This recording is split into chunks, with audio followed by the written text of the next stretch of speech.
Welcome to DudeNoWay Live, where we embark on a quest to play the greatest games of all time. I'm your host, Moonchild of DudeNoWay, and today we are playing a better Lifeweaver in Overwatch 2.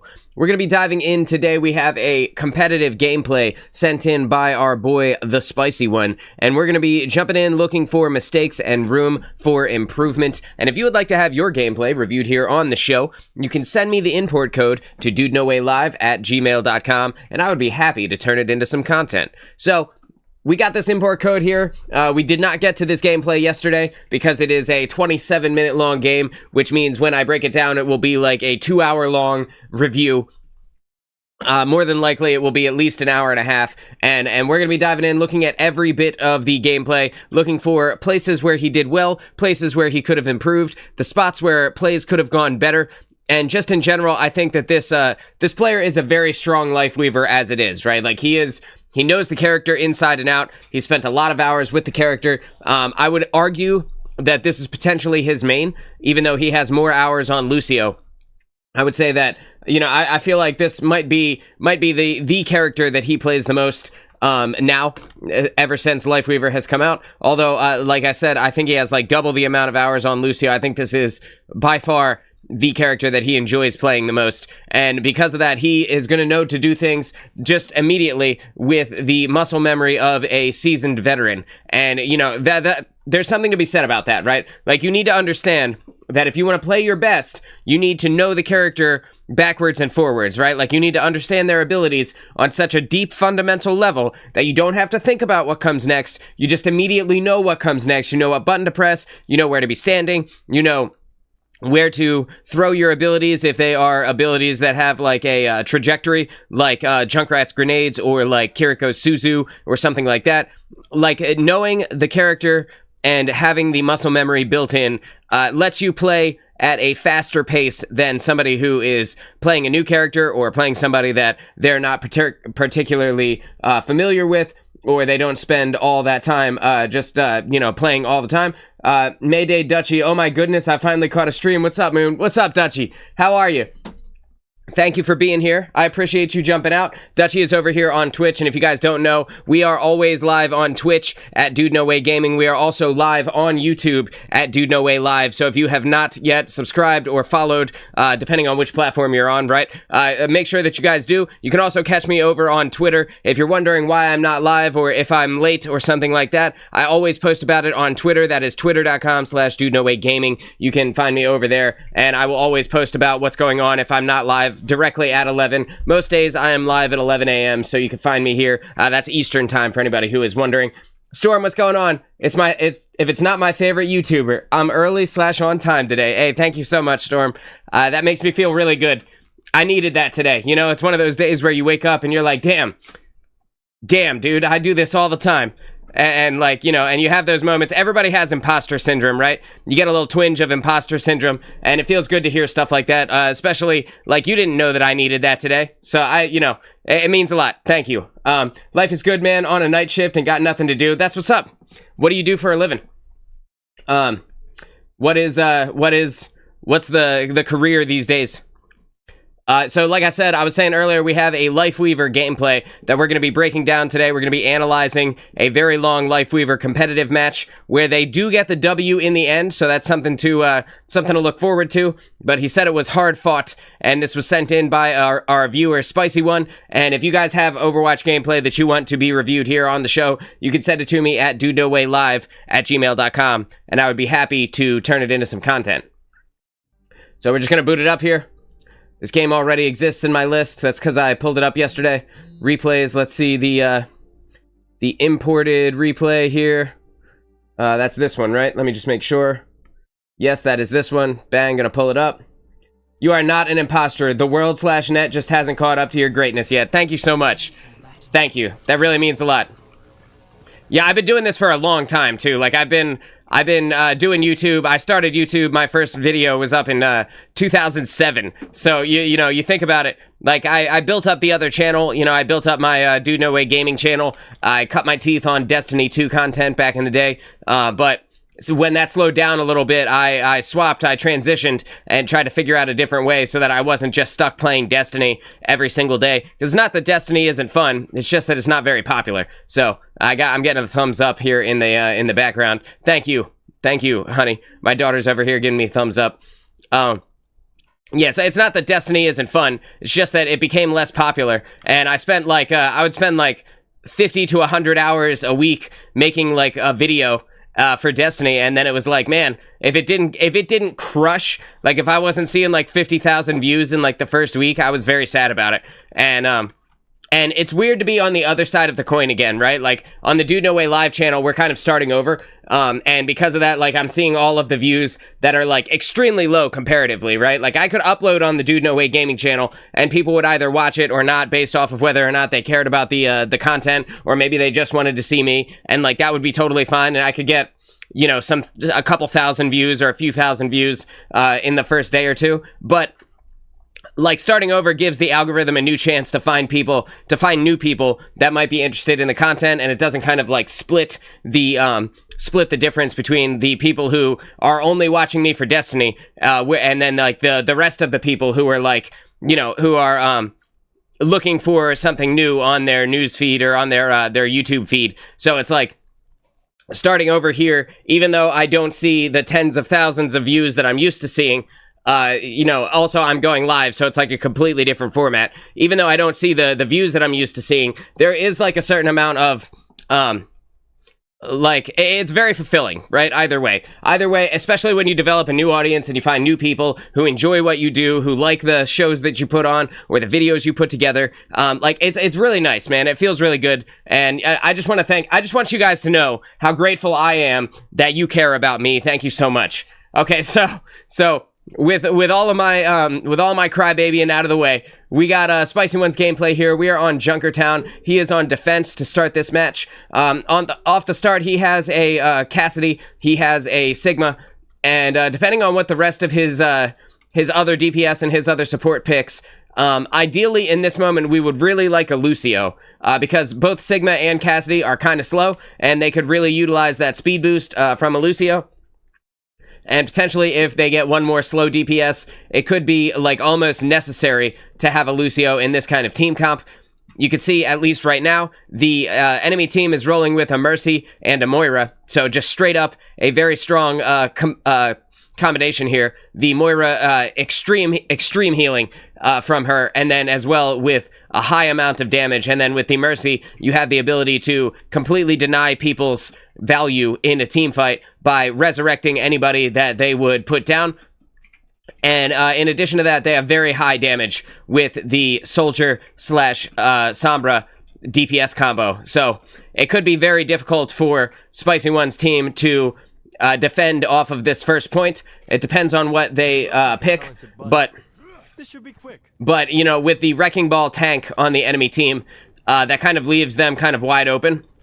And because it's just Soldier, okay, like I want to pause this again here, because Sombra will be invisible, and Wrecking Ball, who ironically his name is Daddy, and if you guys were here for yesterday's stream, I made the joke that Wrecking Ball is kind of like the father who went out for milk, like the tank version of the father who goes out for a pack of cigarettes, you know what I mean, and just never comes back, dude. Like that's kind of how Wrecking Ball feels, and ironically this ball's name is Daddy. Like what are the chances, right?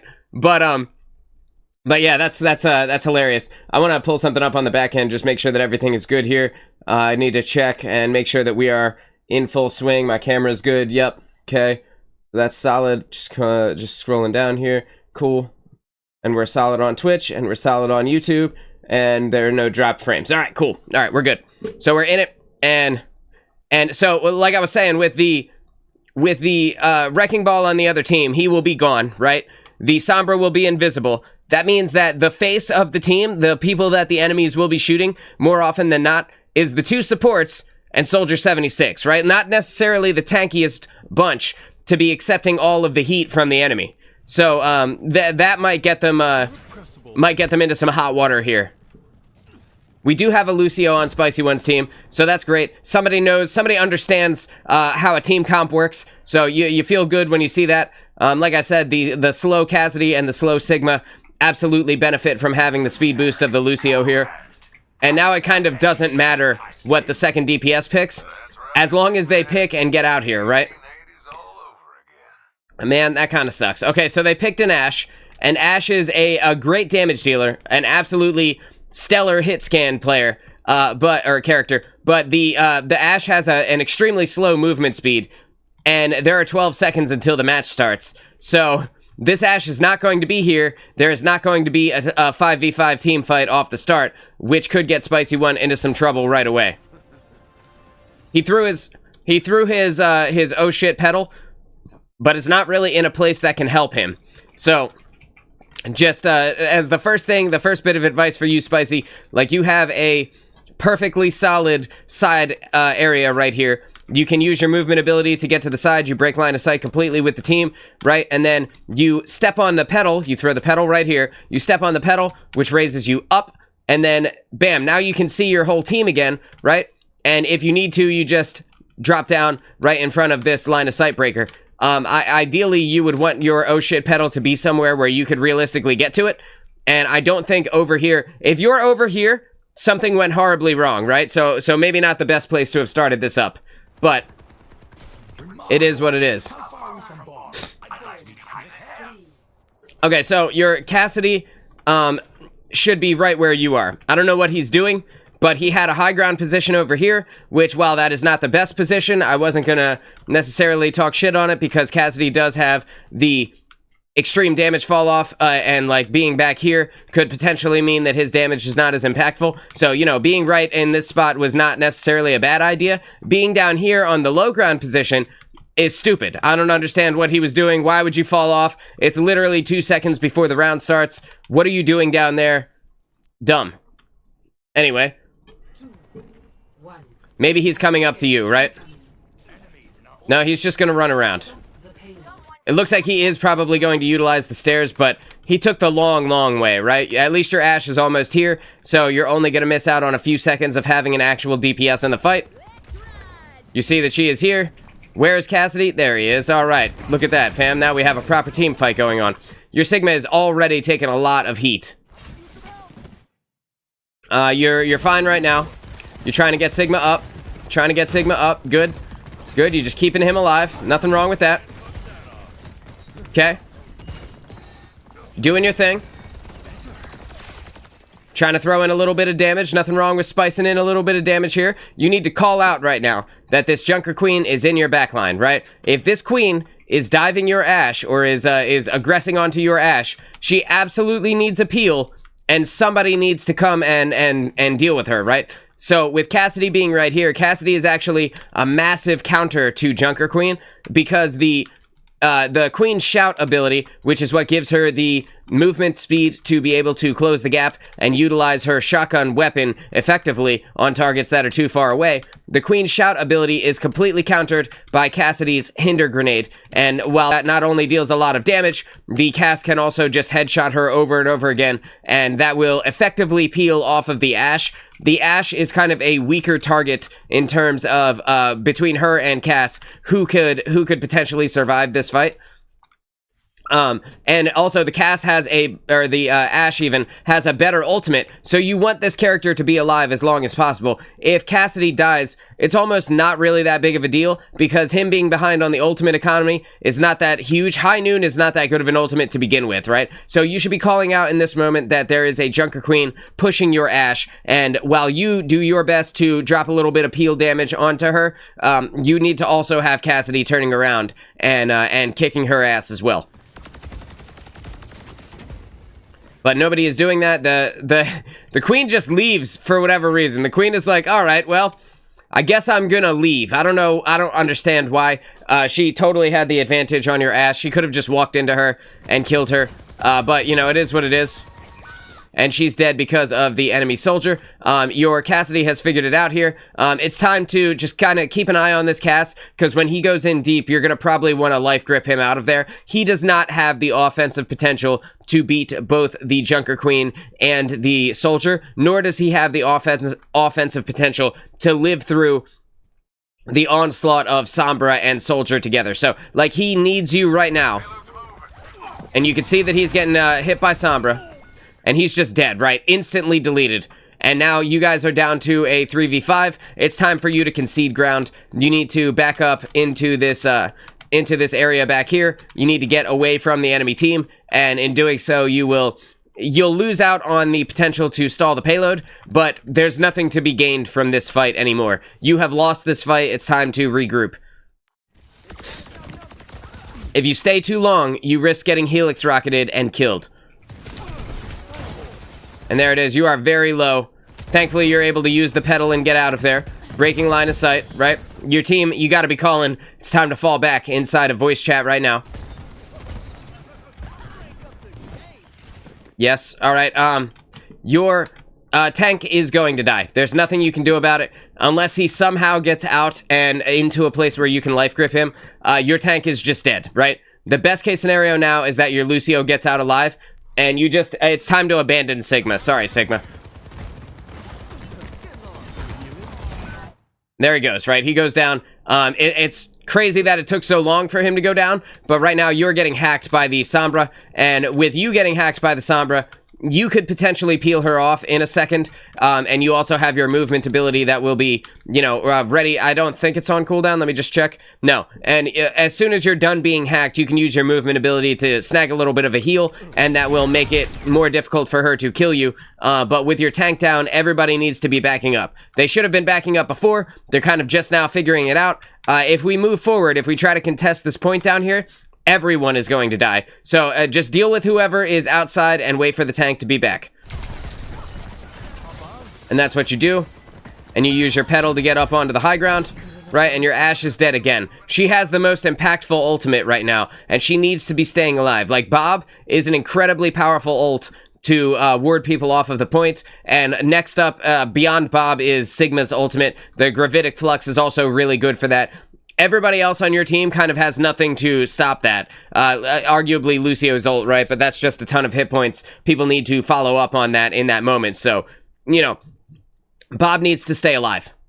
I just got an email. Oh, yeah, it's from State Farm. Yeah, I know, dude. I know, bro. All right. Okay, so, like, right now, you are fully exposed, standing in the middle of the street with your back to the enemy. I don't know what you're doing, but it's not the right thing, right? You need your eyes peeled, eyes open, with a piece of cover right next to you that you can hide behind, because you will get pushed in this scenario. And if they don't push you, they're stupid. This is like, yeah, this is plat, so potentially they won't push you, but they should push you.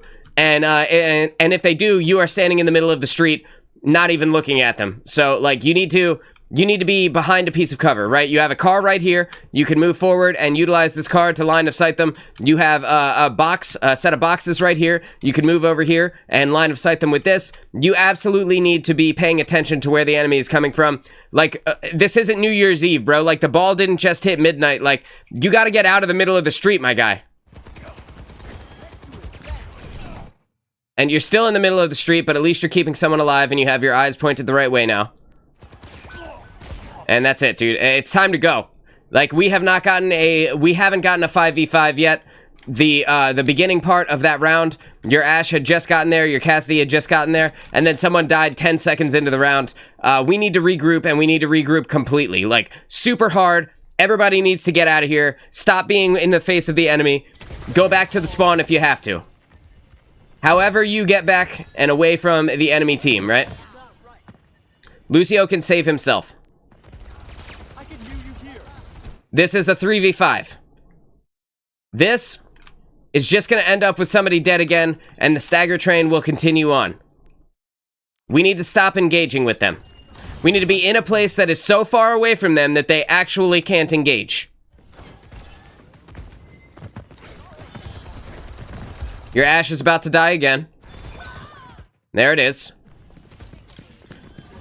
And now you're about to die. You'll probably get away from this. But the Mercy stops damage beaming the soldier. If she had kept her damage beam on this soldier, 100% you would have died right here. And you do die. That's unfortunate. But this is what we get for not falling back, right? For not regrouping in a place where we could realistically regroup. Now your team, you went from a 3v5 where it was you, Sigma, and Lucio alive, and then Ash ran back, she died, and then you died, and now you're in a 3v5 where it's Lucio, Sigma, and Cass. This is not how we Overwatch. Overwatch is a team fight to team fight to team fight basis. And the less and less often that you get into a team fight, the more time you put in between your 5 versus 5, the more time you will get effectively pushed back. And that's why, look, and if we look at the payload, this is the exact reason why you guys have lost like 4 team fights in a row. The payload just made it past this corner all the way over here, right? But you can't have stopped it at all, because no one is getting together to actually fight them back in any kind of realistic way. Like, it's not even that far along yet. We're just gonna press play here. Hopefully they figure it out. Just leave, stop looking at them, just get out of there. Sigma does not want to. Sigma does not want to relent here, and this is just gonna end up with Sigma dying. Like, maybe he gets away, maybe, but you see the Cassidy killed Soldier, and what does Mercy do? She just comes up and denies all of the value that Cassidy put in, and now we're back to just a regular old 5v3 scenario. Your team is up the creek right now. Both DPS are on this Sigma, and realistically, like, if they hit their shots, both DPS will kill this Sigma. And here it is, right? Like, yes, the Soldier is probably going to die, but this Sombra will finish Sigma off. Oh, so she's stupid. Okay, well, I take it back, right? The Sombra's stupid and decided she was gonna chase him. This is why you don't chase, guys. So, like, the Sombra saw that Sigma was backing up. He backed up around this corner. She knew that the enemy team was down there. What did she do? She threw her translocator, teleported here, ran down the steps, and wasted her ultimate. Who was even here to follow up? Like, Junker Queen on the other side? Where's the support? They're not here. Like Soldier has half hit points. He was at like 1 HP a minute ago. Like, this was a stupid way to have wasted her EMP. That's good for you guys, though. Maybe you get back together. Maybe everybody stays alive for a few seconds. Based on where that Cassidy is positioned, probably not, but maybe. Ash is already dead again, bro. She is dead again. You can't get a 5v5 going at all. Now Lucio's dead. And now your tank is taking too much damage because you're up here trying to heal stupid-ass Cassidy, who is in too deep. Like, this guy deserves to die. This person kind of also deserves to die, but at least they're not all the way in the enemy team's ranks, right? Like, at least they're kind of still with you. Cassidy had to choose to walk up these steps and continue to commit to this fight, right? And like, it's so much of a joke that Mercy is killing him right now. Like, the Mercy is not even healing the Soldier anymore. She's got her gun out and is straight up destroying the Cassidy. We don't save people like that, bro. We let them get punished so they know better for next time. I'm glad that he got the Soldier, but still. Look at your tank. You see your tank right now? See how many hit points your tank has right now? That life grip could have been used to save Sigma, who is an infinitely more impactful character than Cassidy. Thankfully, Sigma is a boss and has enough mitigation tools to have gotten away. You probably will get to heal Sigma back up, but, like, still, man, this is not good. And the Cassidy's still there, dude. He didn't learn anything. This is the problem. As soon as you life gripped him, you saved his life, he immediately went back to the same place that he almost died, with no support over there, because he doesn't think that he did anything wrong. And now, like, in this moment, you guys should be punishing, and if Cassidy were here, he could be doing this with you, but your Ash is also totally clueless. Anyway, if Cassidy were here, he could be doing this with you. This queen is stupid and went in too deep. She is the tank version of this Cassidy over here.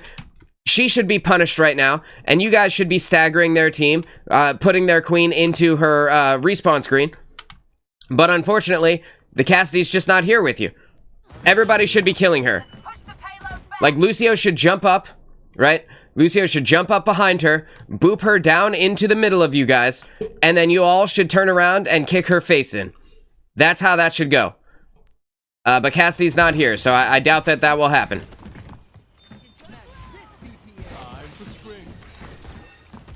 Your Ashe deserves to die. Look at how many meters there are until this payload makes it to the checkpoint. Ashe went in completely alone. Everything I said about Ashe is completely null and void when she acts like this. She, like, we're 2 minutes in. She's died like 5 times. She has never gotten a single ultimate. And she's now contesting a payload that is already there in a 1v5 scenario. 1v4 if you count Queen being out of position. But, like, she deserves to die. This is not good.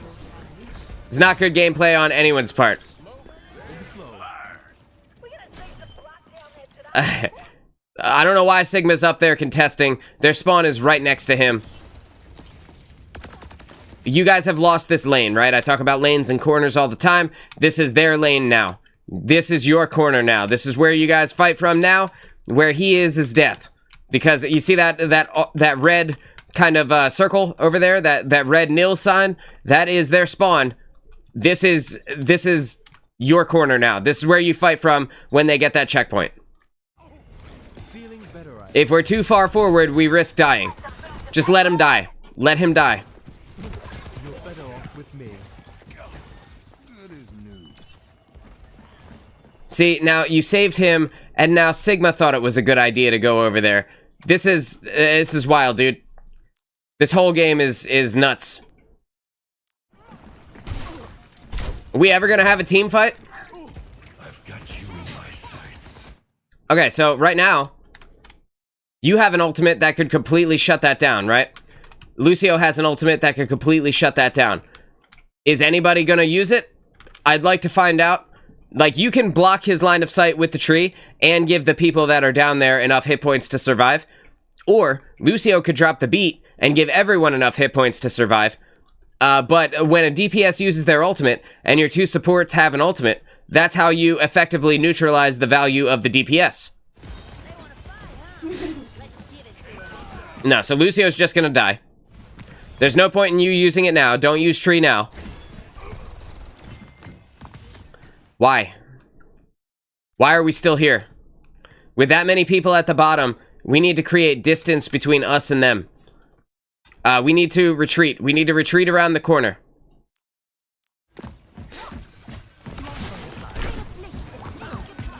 You're figuring it out now, just a little bit too late.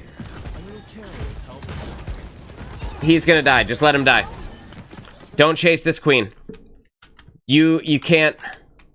She's gonna die.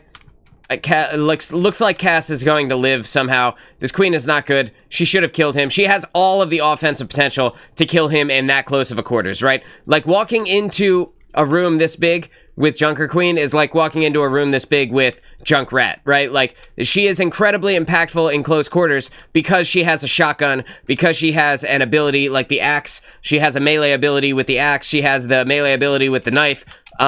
She has all of the offensive potential. This is her wheelhouse. This long kind of open mid-range area is Cassidy's wheelhouse. He put himself into a death scenario. He didn't get punished for it, but that doesn't mean you shouldn't be encouraged, right?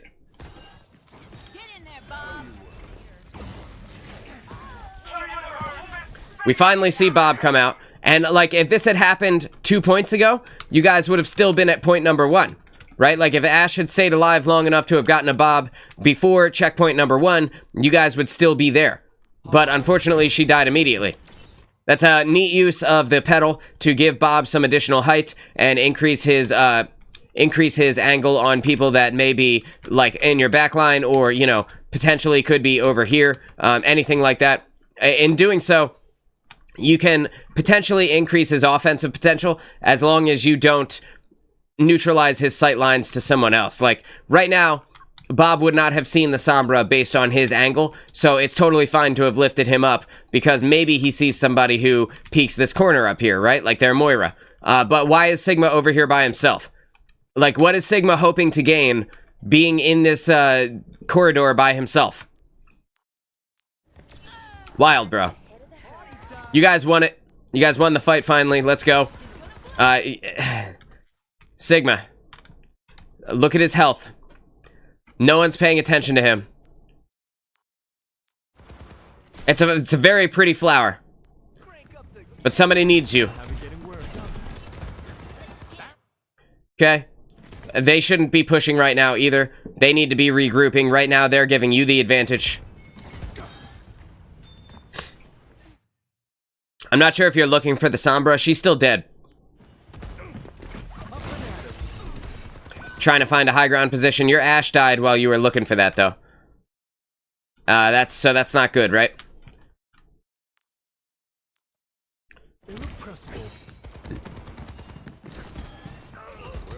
Time for the reckoning. Yep. Yes. It's unfortunate that he died. You had like a split second to have done it a little bit sooner, but you couldn't get the bracket around him. I totally understand what just happened.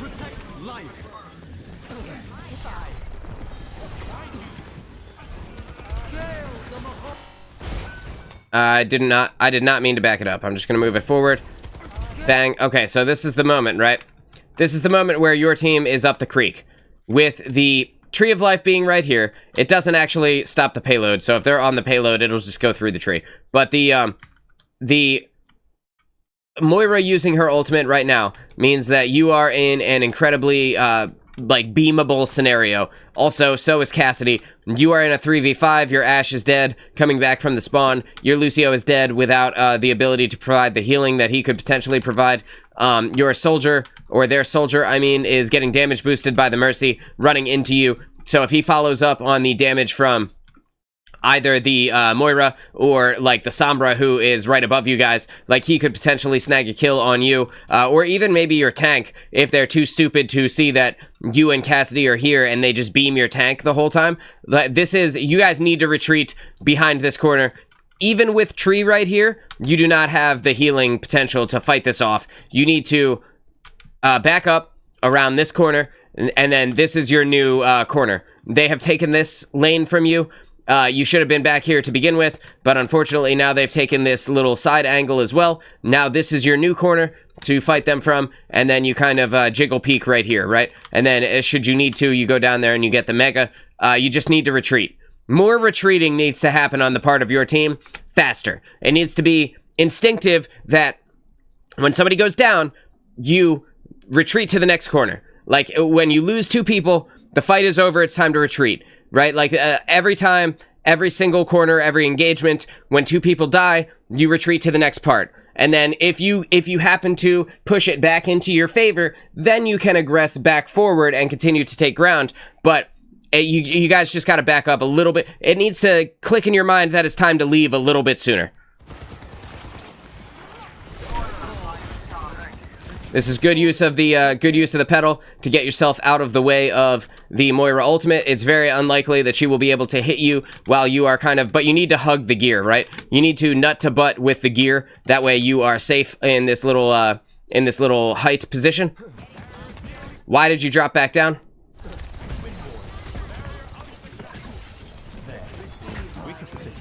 That was a good life grip. That is one time where life grip is definitely necessary. He had 2 hit points left. Now you have a Moira, and while Moira is fine, she kind of is missing out on a little bit of the AoE potential of the Lucio, which you guys probably need right now. Also, this Cassidy needs to be pinging that the Queen is in your backline so that she can be dealt with, and if he's not, then that's kind of a mistake on his part, right? You are also about to get hacked by Sombra. And there it is, right? And so now you just got hacked, you just got hit with the cube, your team is now engaged with the Junker Queen, and potentially, maybe you live through this, but more than likely, I think you go down. And you do. Alright. So again, like the ping, if the ping had come out like a second sooner, you guys could have been on this Queen a little bit sooner. Also, knowing that there was a Sombra, everybody should have been nut to butt to begin with. That way she can't get value out of her hack, or at least not as easily, right? With your Ashe all the way up here, maybe Ashe has enough aim to get the kill on this Sombra from this distance, but with Sombra being so mobile and her translocator ability making it easy for her to get out of here, I find it more likely that the Ashe will maybe hit her once, and then that'll be that, and your team will not kill this Queen. You don't have the offensive potential to kill this queen while she is being healed by both Mercy and Moira at the same time. Cassidy's just not enough. Maybe Sigma could do it if he rocks her, but it's going to be tough. That was a good use of the Sigma ultimate at this moment. The Moira can fade out of this. The Mercy should have been... the Mercy should have GA'd somewhere else, right? She should have gotten out of this already. Let's watch it from this perspective and see if it gets the Mercy through the line of sight. Pretty sure it does. Yes, it does. So their soldier is going to die. Their Moira is probably going to get very low, if not die. Their Mercy is going to be fine, though. Mercy goes down because of the additional damage from your Ashe and your Cassidy, and the soldier goes down because of the damage from the Gravitic Flux. With the Queen alive, and the Moira still alive, right? Moira faded stupidly. I don't know if her feet got caught or what, but she literally faded 2 feet backwards and is now beaming the Sigma. She had every moment to retreat here. If she'd have jumped backwards and gone around this corner, she could have waited for her healing orb to come off cooldown, and then she could have played a better advance, potentially even just lived and escaped with her life. But now she is definitely dead. You guys won this push, so that's good. You're on your way out of the spawn. That was a solid team kill with the use of the Sigma ultimate there. Your Cassidy is finally in a position where he can be of use to someone, so that's good.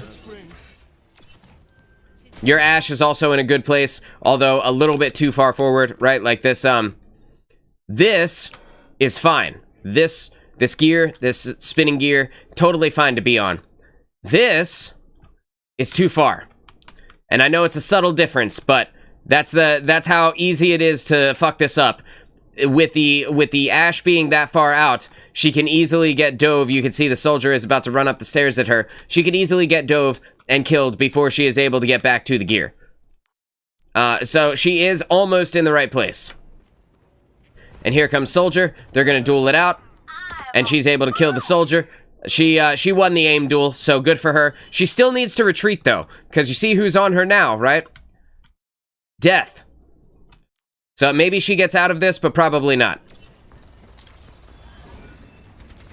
Okay, so the Sombra sucks at aiming, and thankfully for her, she was able to get out of there. She did get hit with the cube, which is evidenced by the kind of damage she's taking and this weird little particle effect on her. If Sombra had been able to follow up with the headshots, it would have been a very different scenario. Thankfully, you guys are still here for the 5v5. And with them being down in DPS, they're coming into a 4v5 fight right now. That was a decent time to utilize that. Everyone on your team is hacked except for Cassidy. Cassidy is the only one with an ultimate, but will he get actual value out of the ult? This is the hard-hitting question, right? Cass needs to be at a side angle. Oh, and the Mercy resurrected the Soldier. So all of Ashe being out in the middle of the open is completely null and void. I take back everything I said. That was a totally wasted play. Yikes, dude. Anyway, so the Cassidy needs to get as much value out of this ultimate as humanly possible. With the Soldier about to contest him on this high ground position, there's very little chance for him to get the high noon that will kill the two supports and effectively halt their push. Let's just see what happens, because I don't think they're going to really be able to follow up too much either. You guys are fine. You guys are fine right now. So Cassidy lost the aim duel against the Soldier, so you are down now. It is a 5v5 or 5v4 in favor of the enemy team now. You're doing good repositioning, creating distance between yourself and the enemy team, who are effectively going to, I was going to say, they should run across the gear and come try to find you. Soldier should keep utilizing his high ground position. You can see your Moira is getting low here, and their point is the payload is getting pushed underneath you now. So it's now time to concede the high ground and get back. This is now, they're coming around that corner. You've lost that corner. These are now your corners, right? This is their lane. This is your corner. This is now where you guys need to fight from, either from this side or that side. Even right here is still a little bit too close, so you need to create more distance between them and yourself. You get out of there. You need to save Moira. Yep, good. Moira is more important than Sigma right now, because if Moira goes down, you can't heal Sigma up. And you do the right thing. You create as much distance between you and them as possible. Yes. You're not jiggle peeking. You're not strafing right now. You're standing still. Keep strafing. This is like maybe one of the few times that you have stopped strafing, but I noticed it immediately, and Soldier will take advantage of that. Anybody who's standing still is a dead person in a first-person shooter, so just make sure you're always moving. There you go. You start moving again. Good. Okay, right now, the Soldier is absolutely going to decimate your Moira in this moment. She is too close to him. The Soldier also is a chump for not putting down his healing pad before he started this engagement. I don't know what he was thinking. Maybe it's on cooldown. Just strafe to the right and life grip your Moira. Good. Drop a heal on her. I fast forwarded 20 seconds. I'm just going to back it up just a little bit. So this is where I told you to strafe. And this is where you life grip Moira, right? She still needs a heal. She's still at half health. Your Cass is dead. That's okay. He's allowed to die. Even though he's the one with the ultimate right now, his ultimate is least impactful on the enemy team. Is most difficult to get value out of against the enemy team, is what I mean to say. High Noon has to charge up. It makes him stationary, essentially stationary, which means he is a very, very difficult target to ignore, right? Like, everybody turns and shoots him, and he just dies, right? He just falls over. So, like, and it's very loud, right? The ultimate, when he pops High Noon, it makes it very obvious he's doing it. He almost always does it from an angle that's looking at the entire team, so it's pretty easy to know exactly where he is, especially if you're wearing a headset. Pretty easy to know exactly where he is, and just turn on him and just blow his head off, and deny him completely all of the value of his High Noon. It's okay that he dies right here, as long as Moira stays alive. Plus, with Bob out, and this was a terrible, terrible place to have put Bob. I don't know, like yes, killing the Mercy is very good, but this is where the team is, the enemy team, right? 1, 2, 3 of the enemy team standing right there. Bob has no line of sight on them, right? So, like, you know, maybe not the greatest place for a Bob. Even, like, on the payload, Bob can contest the payload as well. Bob counts as a person on your team to contest the payload for the purposes of stopping it from moving. Right now, you need to bait their team out into the Bob. And it looks like you guys kind of are doing that. Maybe they're getting booped out of the way. I don't think there's anybody that can boop, though, right? No. Only Ash. Ash? Is this Ash? It is. So, Ash is able to coach gun the Soldier out into Bob, which is going to mean the death of Soldier unless he gets back in there very quickly. The team is already looking at this point, so the Sigma's auto damage can kill this Sombra without even having to worry about it. I think you guys win this fight. Yes. You know, potentially you did not need to, potentially you didn't need to use your Moira ultimate here, but it's better than ending the round with it in her back pocket. You got the team kill, so that's good, and you still have a High Noon, which Cassidy is holding on to for dear life to potentially get some value with in the next fight. With you at 80% to your, you need to be repositioning to your high ground right now.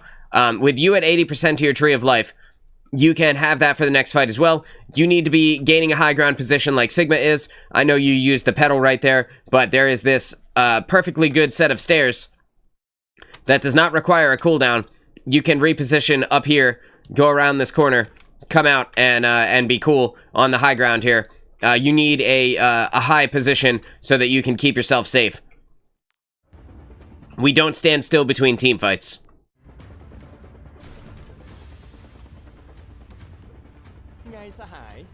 Yeah, like you are out in the middle of the open right now. And while it's very fun to say hello to everyone, it's actually not a good strategy to stand in the middle of the open. So, like, you just go to a high ground position, or at the very least, keep yourself by some cover.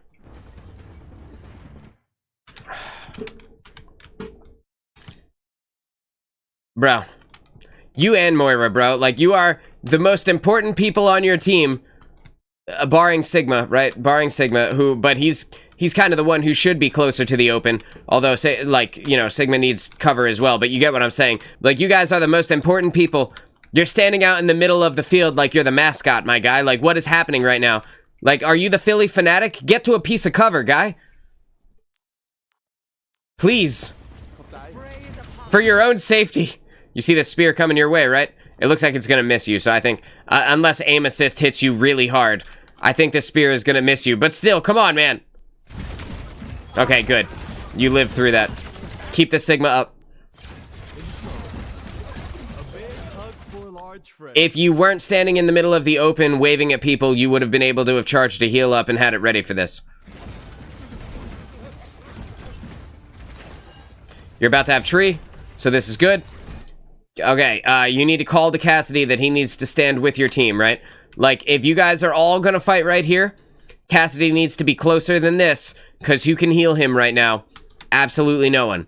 Unless Moira's skill orb or her healing orb happens to bounce up the stairs to him. It doesn't look like it's going to, but like no one can heal him right there. If he needs support, he needs to be here, where he would be able to be thrown a heal by you, or over here, where he would be able to get it thrown a heal by Moira. With him taking duels up there alone, there's a good chance that he dies. And there he goes. You can't save him if he doesn't want to save himself. Positioning is important. So, your team, you killed their Moira, but the Mercy res their Moira. You killed their soldier, but they killed your Cassidy. So you are now in a 4v4 scenario. Both of you are down 1 DPS. You have tree. The one guy who has ultimate on your team overplayed his hand and is now dead. Yes, yes, this is good. That was a perfect life grip, because it doesn't matter where Ashe fights from, as long as she has a piece of cover near her. You're not stealing anything from her like you steal from the tank when you life grip them. You don't steal away their advantage that they created for you. Ashe, as long as you pull her to safety, can remain safe. I think it is time to tree. Like, I don't know what we're holding it for. Just drop that tree, baby. Let's get everybody we can inside of it. The fight is here, right? Like, you could be on your way to another tree by the time this fight is even over. Don't save it, just use it. Yes.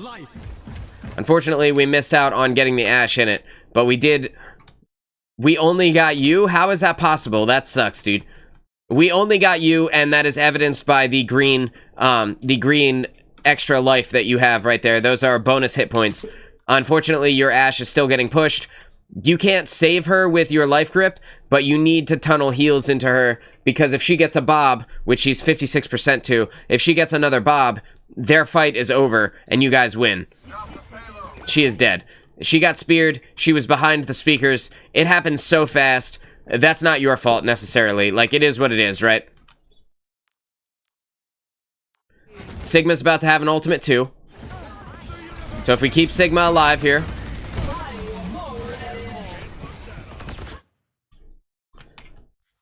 This is like one of my favorite moves of all time. You love to see it. You love to see the absolute denial of a 2.5 minute charged ability getting completely countered by a 12-second cooldown, right? Amazing. I love when you do shit like this. You are extremely, extremely fast when somebody uses an ultimate that can be immediately countered to throw a pedal under their feet. This is some of your best gameplay when you do stuff like that. Congratulations, that was awesome. Stop throwing thorns, though, and make sure that Sigma stays up. He's fine, actually. Throw thorns, baby. Hit him with the thorns. Support Cassidy. Right now, you guys... It sucks that he used it at the same moment that Sigma used it, because you really could have used one of those and then saved the other one. You already have a tree out right now. This is three ultimates you're committing to winning this fight, but at least he's not ending the round with it in his back pocket. Make sure that this Cassidy stays alive.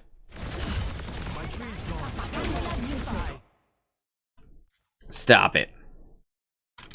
He got hacked before he got a chance to use his ultimate.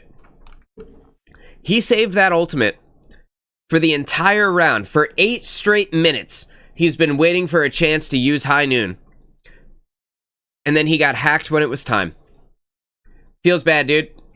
At least Sigma just used his Gravitic Flux a minute ago. And he did get value with it. He was able to kill both Soldier and Moira. You are dead. because you're standing in front of Orisa. Maybe you get out of this, but if this Sombra doesn't suck, she should be following up on the Orisa's kill here. It looks like she's translocating out of there, but you're standing in the face of the Orisa. No reason for you to have barrel stuffed them right there, but the team is actually getting some ultimate here, or some ground here. This Mercy needs to die before she gets this res. You see her flying in, right? You see this beam, you know that the Moira went down, you know what's about to happen, right? And there it goes. She was able to deny half of the value of Sigma's ultimate that fast. It just flies in, immediately is like, yeah, fuck your ultimate, right? And then it's back. And then the Soldier's back in the fight. I don't know why she res Soldier and not Moira, but it is what it is. Soldier doesn't have an ultimate, neither did Moira. Moira would have been the better one for their team, but there it is, right? And nobody punished her. Good, you got the Mercy down, that's good. Your Sigma is on point. You're getting hacked at this moment. You absolutely have to save this Ashe, because she's the closest one to the next ult. But, with you getting hacked, if you don't get a peel, you will die. And the Sigma is also about to die. So, it's going to be tough, right? And Moira's over here healing Cassidy. Cassidy is not the one that needs to stay alive. This guy is the one that needs to stay alive. Way better character than Cassidy. 100%, 1000% of a better character than Cassidy. It is what it is. Let's see if you live. As a good use of your pedal to get yourself out of the way. You did not need to jump down. You are completely safe up there. Good job. Good. Wait. Wait.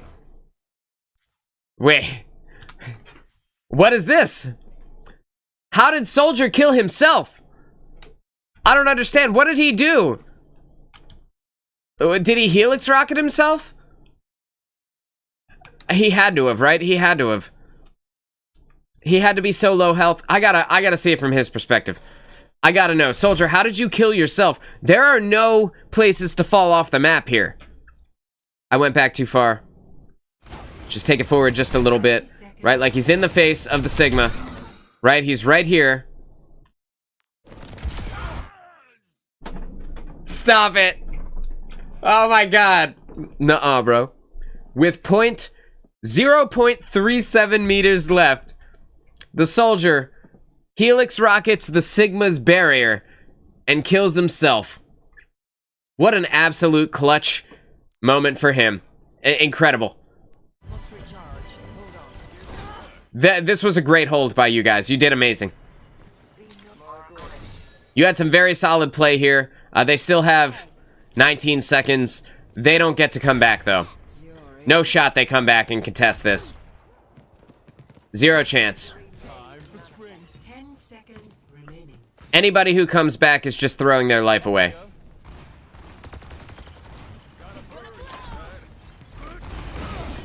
Oh, they're back. Damn, they got their whole team back in the 20 seconds that it took. Do they have ultimates about to come online? Yes, they do. They have a tac visor about to come online. Why are you life gripping Cassidy right now? What is the point of that? I can't recommend it. I don't think that was a good call. Yep. If you guys lose the point right now, that would be hilarious.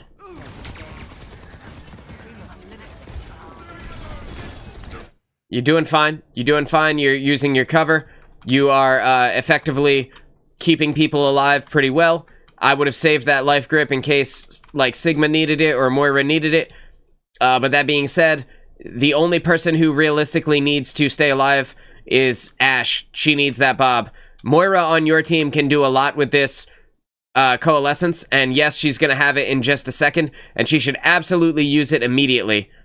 However, Bob would have been way better, and the fact that your Ashe died right away sucks.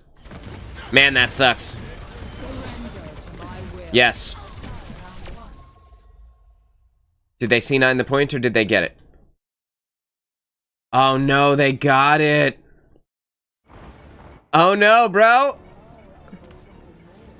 So this is the moment, right? This is the moment where you just pulled the Cassidy, right?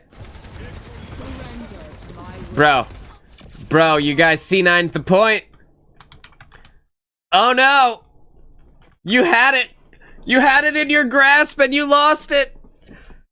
Oh, dude, I thought you won that for sure. That's nuts, man.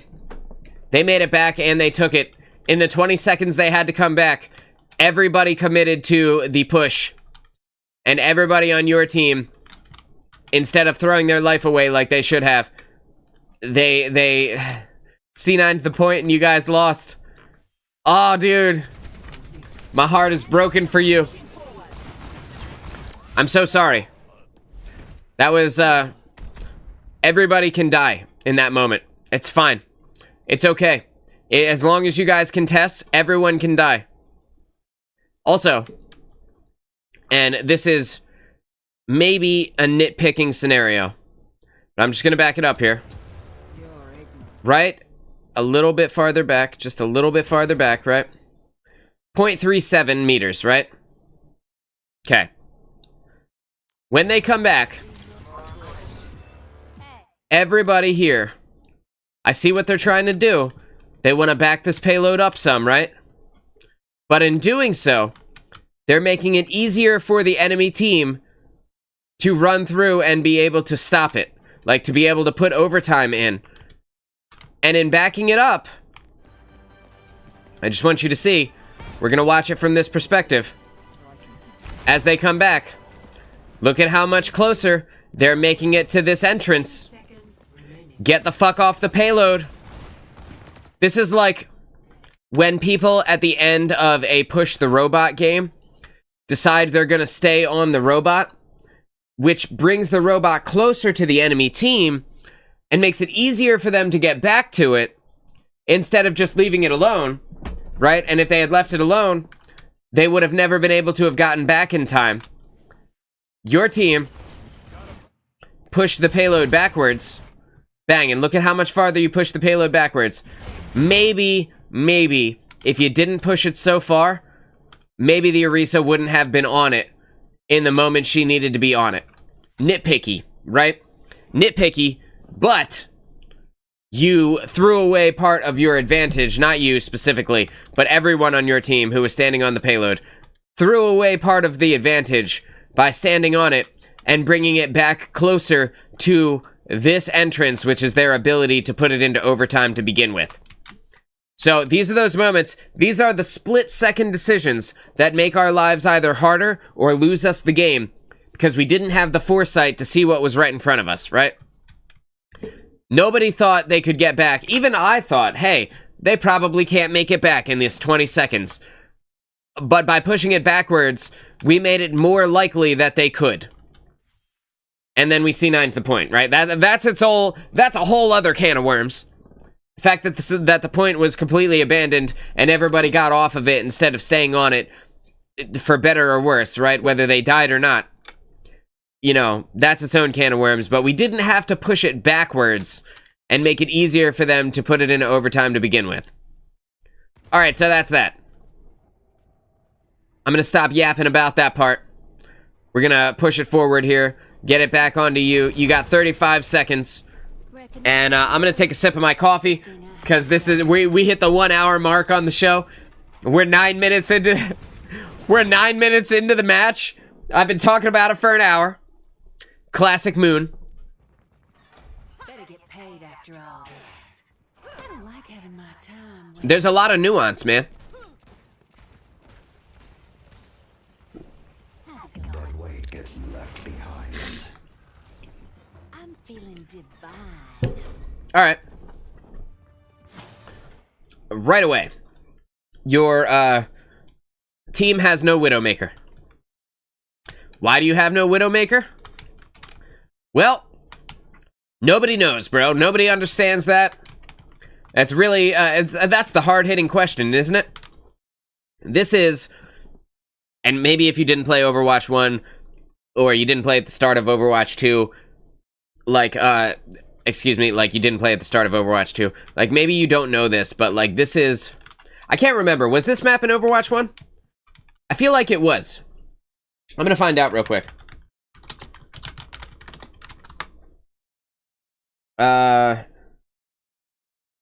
I feel like this map came out when Ashe came out, right? It's been a long time. Been a long time since I Overwatch 1'd, right?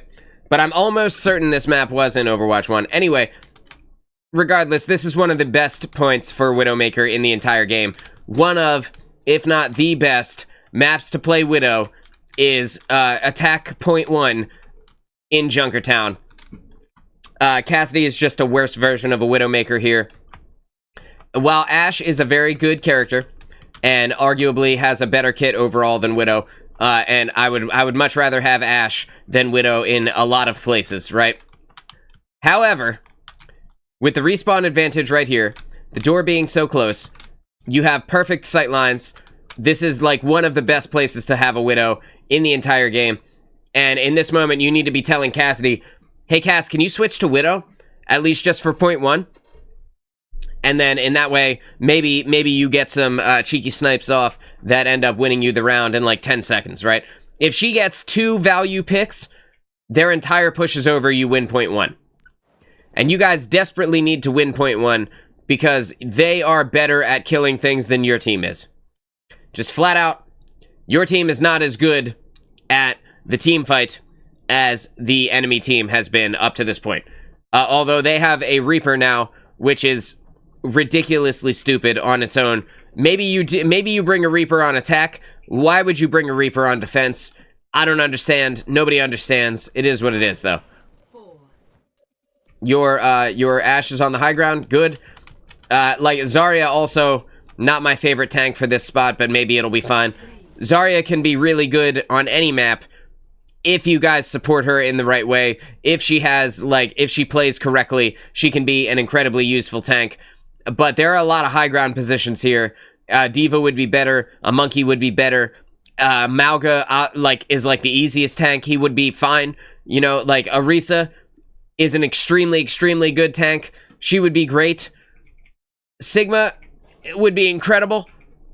But let's see how the Zarya plays out, right? Maybe it plays out really well. Just wait a second here. Because if they have like a Sojourn or anything like that, you can expect that as soon as the doors open up, like the spam will hit. So you just wait 1 second. And if you don't see the disruptor shot, then you walk out. And you do wait. Good. You just pause for a second. Because, okay. Also, if they have a Widowmaker, right, there's the potential that they just die off the start. I wanna let you in on a little secret, Spicy One. I never talk about this in reviews. I don't talk about this in games. But as this door is opening, I'm just gonna say it again. As this door is opening, yes, the disruptor shot could come through, right? If they have a Widow, you could also get sniped as soon as you come out the door, right? So with you being the support, there was this really incredible line from an old X-Men movie where Magneto is about to send in a bunch of the mutants to fight the battle, right? And I think it's Iceman inquires, no, it's Pyro. Pyro inquires, why are we sending them in? Like, we could all go in at the same time. Like, why are we sending them in first? And Magneto says, in chess, the pawns go first, right? I want you to use that mentality always in this point and at the start of games where you are attacking. They could have a Widow, and so you are the queen, right? You are the king on this chessboard right now. So in chess, the pawns go first. You let these pawns walk out the door, and if they don't get sniped, well, then you know you're probably pretty good to go through. And, like, maybe that's incredibly fucked up, but if you're not the king, who is, bro? Like, if you aren't the queen, who is? Like, the most important player on the board? Then you know, you leave it up to Cassidy, right? If you walk out first, you're the pawn. Don't ever be the pawn. How's it going? Just keep that mindset. In chess, the pawns go first. You hear her, right? I know you hear her.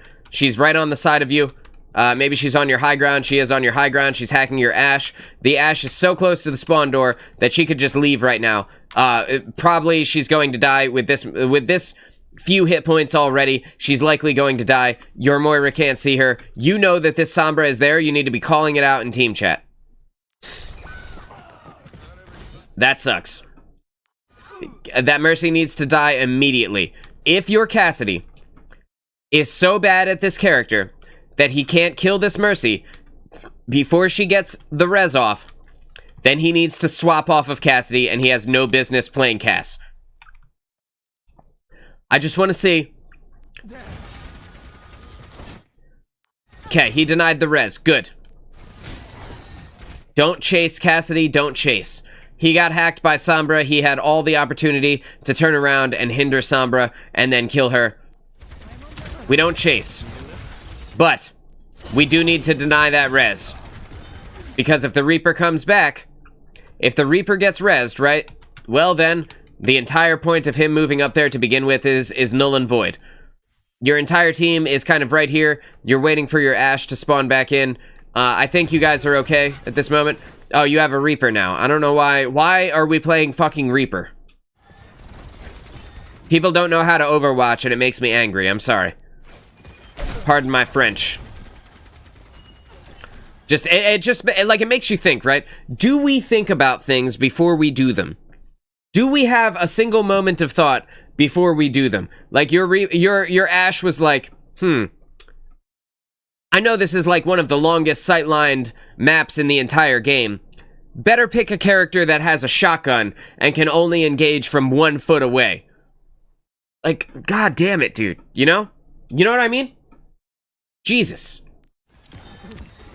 Do we put a second's worth of thought into it? Good, you need to keep this Zarya up. You need to tell your Moira. You need to be straight up saying, Moira, keep Zarya up. Keep Zarya alive. She needs to stay alive or your whole snowball is useless. Zarya can kill everyone on their team. She can kill the horse. She can kill the Mercy. She can kill the horse with a Mercy and a Moira pocket at the same time. If she's alive. If she's not alive, the beam gets reset to 0 and she has to build up all that damage all over again, right? So you gotta be telling Moira, Moira, stop damaging and keep Zarya alive, please. And it is your place to say something like that. You can see the soldier is shooting you. You can hear him. You can see his bullets. You know that he's shooting you from the high ground. You need to be pinging this character, making sure that people know that he is up there. Life grip her. Yes. Good. That's totally fine. As long as she lives, that's the important thing. Good.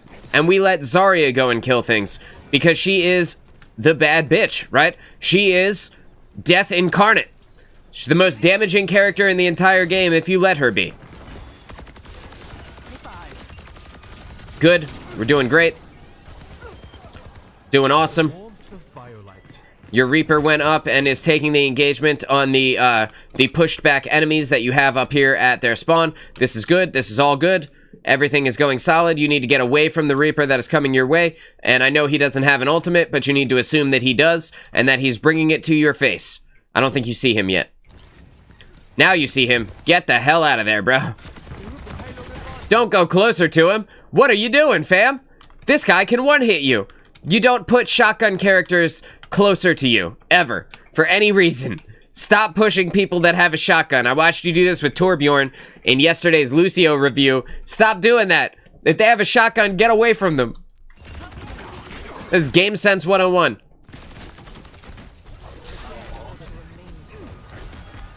Yes, create distance. Good. Good. You want to help kill this Zen. This guy is totally fine to fight. Fuck him. You can kill him any day of the week. Not Reaper. Don't put Reaper in your face. That would be like pulling the pin on a grenade and wondering why you got blown up. You know what I mean? No, keep him alive. Good. Good. Good. You got a decent brawly comp here. That's what he gets. Shouldn't have been up there. Now it's a Zarya v Zarya duel.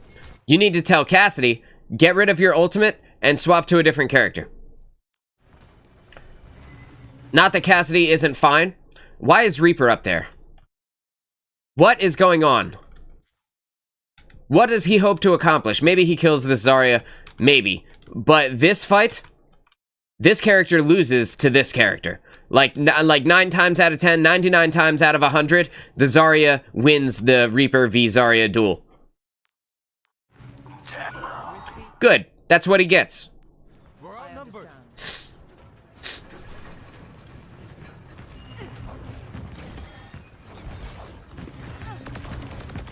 Don't shoot Zarya while her bubble is active. You're snowballing it in the enemy team's favor.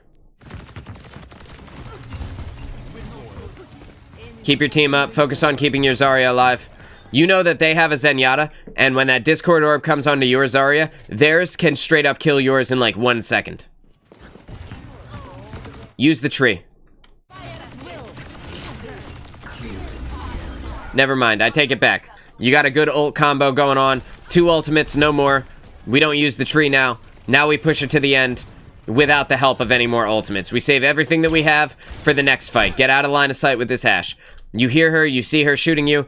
Your Zarya is too far away. You need to call out to Moira. I have to break line of sight. Go heal Zarya.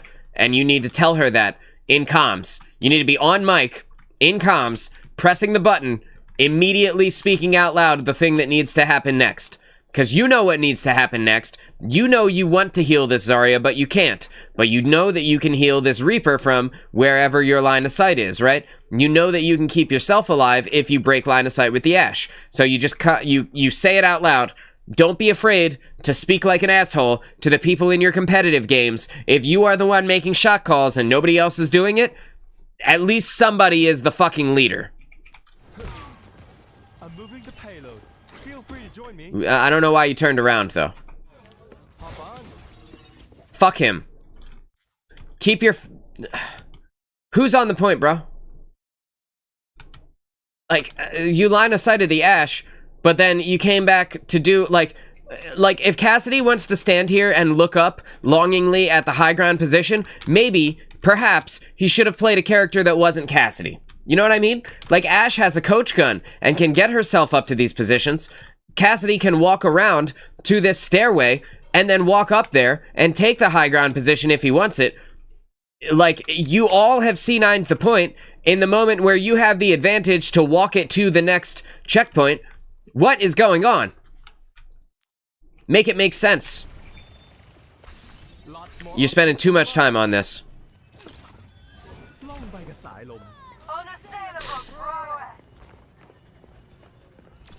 Okay.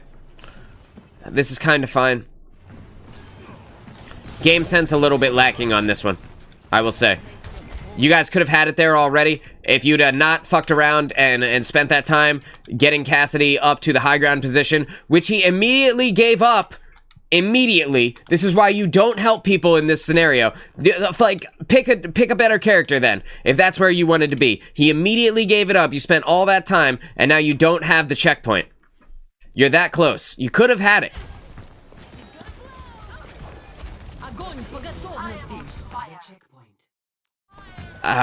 Like, everybody's play is just triggering, dude. It's so bad. Zarya was here, never stood on it to stop it. Had the moment, decided she came back for the fight. Now you come back and do it? She's dead. Yeah, she's dead. Okay. I can't explain it, man.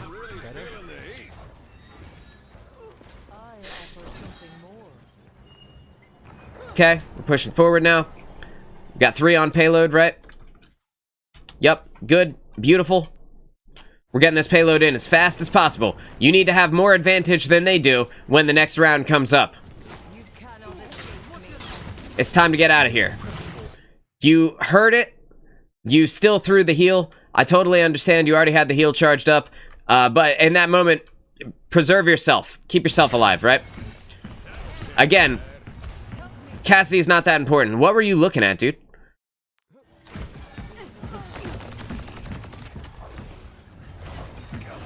Stay on the payload. Call it out. Stay on the payload.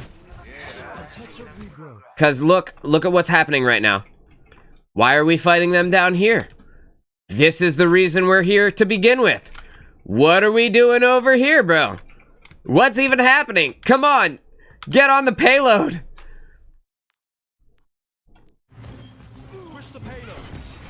See? Thank you. Push the payload. Exactly. You are the only one with a brain on your whole team, dude. Well, time to go. You guys lose. You can't fight this out to the end without your Zarya. You need her, and you need her fully charged. So, at this moment, you just leave. You're dead. Yeah. As soon as she went down, that's the moment when you call out, okay, we retreat now. We retreat. We don't fight it out without the tank. You're not going to win. You just aren't. Especially because they have another Zarya. Like, and that's what I was talking about where I said, Zarya can kill in like 1 second. She's the highest damage character in the entire game, if you let her be. Aside from like Widowmaker, right? But that's burst damage. This is damage over time. Zarya will melt any character in the whole game. Doesn't matter if they're a tank. It doesn't matter if they have armor health. A high charge Zarya will kill them. And you just found out the hard way. With your Zarya going down, it was time to go to begin with. Everyone on your team needs to leave right now. Reaper going this way? What's he going this way for? To die? To find his own doom?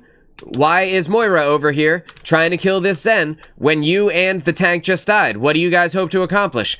You need a team wipe, basically, to stop them from keeping you from pushing it in. Moira figured it out. And there... I take it back, dude. She got her feet caught. That's what everybody gets. Soon as Zarya died, you know, we should have just gone back. We're gonna play it from here. Zarya, where are you going? Yes, just wait. Turn around and walk back into the spawn. Turn around. Walk your happy ass back to safety. This is complete safety right now. Right here, if you get pushed and somebody dies, you lose your ability to team fight. Why would we leave when we have complete safety, immunity to damage, full damage immunity right here, right? It seems so simple. Oh, look! Guess who's here? Jesus Christ, bro. That should do it. Your team's starting to come out. Your Moira's here. All right. That's what I'm talking about. That's what you like to see. Even though we didn't go back into the spawn, we do have a team fight going on, so at least there's that. Doing good. Keeping him up. Your Cassidy took the high ground position. This is great. Reaper needs to be teleporting up to the gear. Reaper can just stop. Like, he's butthurt Betty about the fact that he lost the duel with this Zarya earlier. This Zarya has more damage than him. And it doesn't matter how Reaper feels about it. He is going to die if he continues to try and duel this Zarya.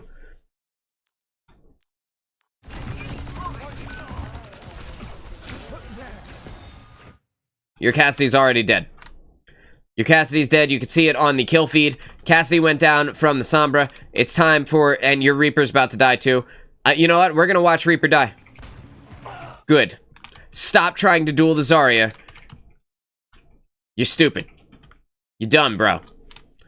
You weren't gonna get her to begin with. You definitely aren't gonna get her now. It's time for everybody to leave. You gotta call it out, dude. You gotta call it out. Don't waste any ultimates. Save everything you have. It's time for everyone to go right now.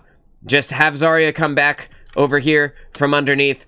Have her disengage. Have Moira keep Zarya alive on the escape. You need to get out of there. You have the opening here. You have the Mega here, right? You pick this up on the way by, and then you walk out here, right? And you force Zarya to engage with you. Then when you get to here, you throw your pedal, you get up in the sky, and then you use your movement ability to get back over here, and you leave, right? You just leave.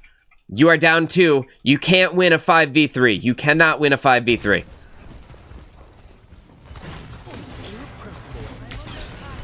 And you're dead. We should have left. Moira's dead. Zarya's dead. Moira wasted her ultimate. That's great.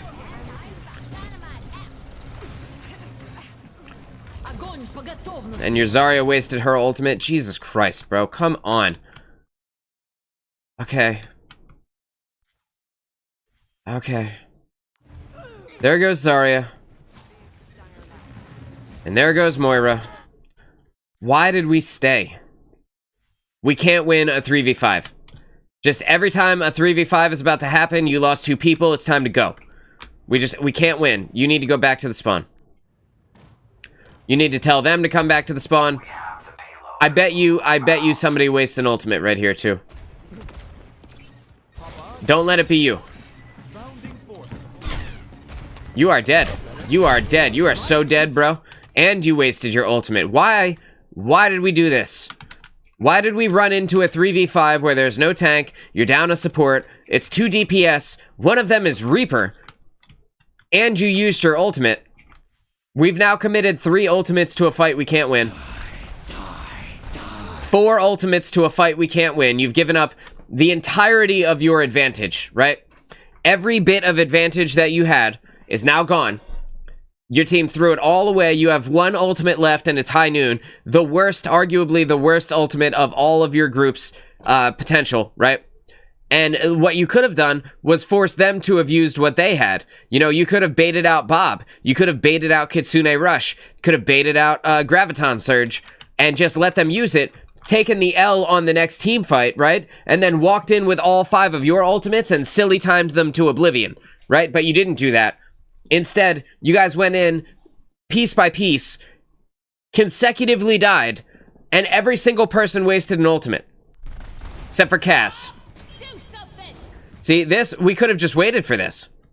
We could have just waited for Bob to have come out.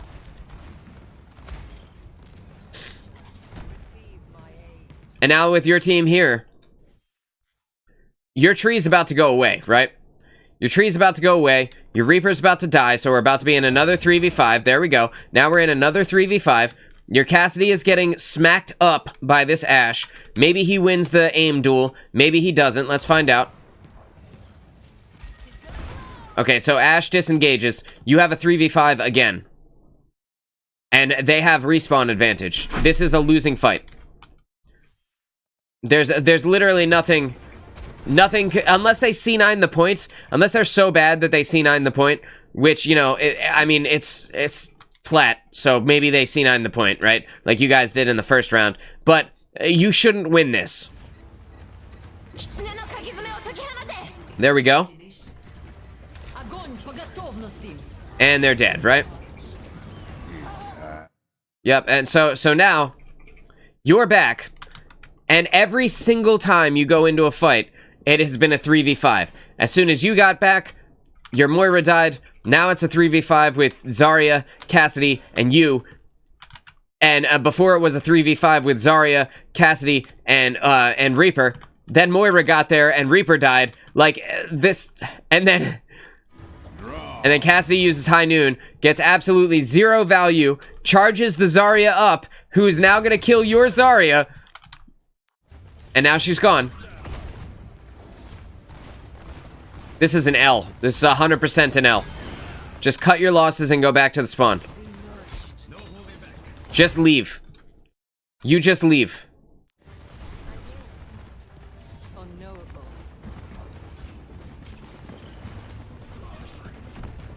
Okay, so now it's a 3v5 with you, him, and Genji.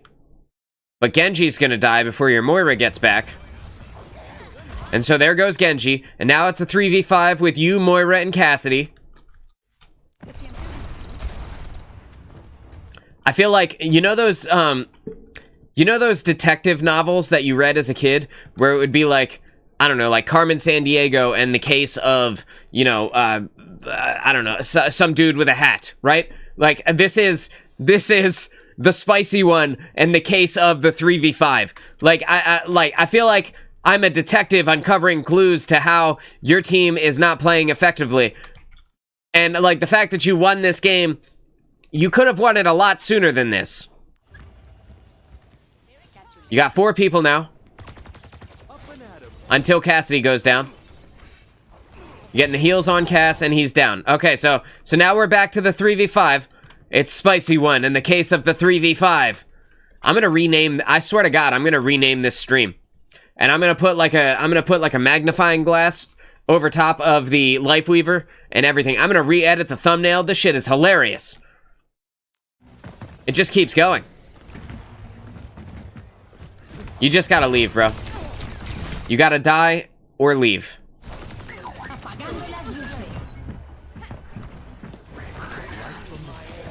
Okay. Okay. Now, it's a 3v5 with you, Moira, and Zarya. It just keeps going. And then you're dead, right? And now it's a 3v5. You can't make this up. Alright, cool. You guys got a kill. Good. Good. That's awesome. You got a Bastion now, too, so that's potentially a lot of damage that could be put out very quickly. Bastion is able to hold them off a little bit. With Moira using ultimate, still not a good idea to go down here. Maybe she picks up this health pack. Maybe she doesn't. Let's find out. Nah, bro, why would she pick up a health pack? Why would she walk through the health pack when she's half HP? You know, why come over here and pick up this 250 HP goodie just sitting around, just waiting? Why do that? She's got a Moira spraying her in the ass, bro. She doesn't need that. So anyway, so your Sombra is killing your Bastion, and now it's a 3v5 with Zarya, Moira, and Reaper. You had a 4v5 going on there for a second. That was pretty cool. So now your Zarya's here. She's low health. Your Moira stopped healing so that she could damage beam the Kiriko while your Zarya has no hit points.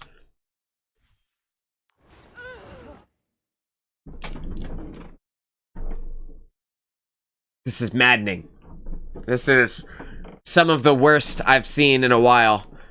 The lack of competence is incredible. What is even going on? Your team is falling apart at the seams, dude. Falling apart at the seams. Just die, Moira. Just die. Thank you. You could have died so much sooner than that and gotten back up with the team. Tell me we're not about to do it again. Tell me we're not about to stagger all the way in again. The crazy part is, you win this round! How, against all odds, after literally like three straight minutes of going in 3v5ing and losing every single time, over and over again, you win this round? I know you win this round. Don't do it. Don't go in. Don't be the one who goes in with him. Oh, God. So you're on the low ground now. You're now out in the middle of the open. You're trying to get to the high ground. No, yeah. You at least used cover well. Good job. Keeping your Bastion alive. Stop shooting the Zarya's bubble. You're getting hacked. No, Reaper's getting hacked. No, Bastion's getting hacked. I was wrong. So I was like, I hear it happening. We'll see if Bastion dies. And he does. And you're just charging up there, Zarya. And, like, your Zarya is only alive by the skin of her teeth right now. Yeah.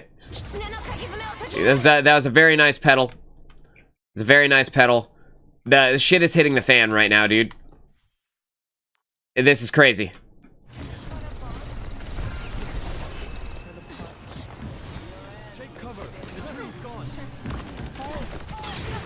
They C9'd the point completely. Why did they C9 the point? Nobody knows, bro. No one knows. No one has any idea. None of this has made any sense in this round from the beginning. Bob is out and on the payload. Your tank is dead.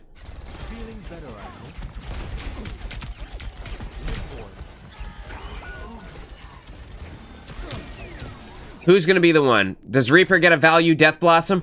No, they just completely C9 the point. That's what it is, right? Oh, there they go. They're kind of getting on it now. You got your head bonked by this high ground position here. Yikes. But at least you have some. Yeah, so both Bastion and Reaper ultimate at the same time. And that is the thing that saves you guys. Two deep, literally 2 ultimates clears out the whole point for you. And you are able to get it.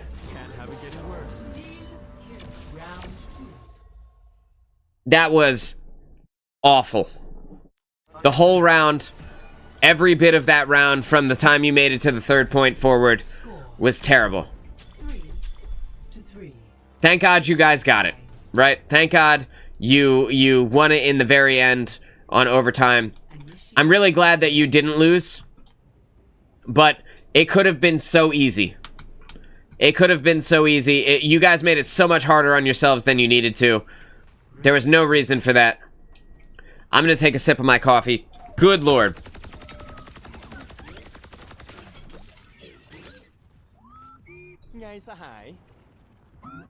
A pleasure. The fact that anybody on your team thought that this was the right way to play the game is crazy to me. Alright. So, on this defense, instead of swapping to a hit scan player that could shoot them from far away, we now have Reaper for defense. You could have had anybody that was hit scan and been better than Reaper. Bastion's kind of okay. He's not great. He's kind of like a B or a C tier DPS. Again, not great. He's kind of all right. The Ramatra swap is kind of okay. You know, I don't know why. Like, I guess he didn't like Zarya. I don't know, man. Ramatra's kind of fine. The Orisa is not like Ramatra into Orisa. Like, this is what happens, right? The Orisa uses Spear Spin and Fortify, right? And the support keep Orisa up, and the Ramatra uses Block, and your supports keep him up, right? And that is literally the extent of the gameplay loop between these two tags fighting each other. So, you know, they're both kind of walls, right? Orisa's a big horse wall. Ramatra's like a big mech wall who just blocks and takes very little damage. That's kind of all he does, and she does. So it's kind of okay. The Reaper's a weird choice. At least you have good support this time. You know, Moira is solid and can give you the heals that you guys need. Still a very odd way to defend here. Your Reaper being all the way up here means that he could just get one hit. Maybe he gets somebody on his own over there. More than likely, he just has to Wraith form back to you guys with his tail between his legs. Let's see how this goes.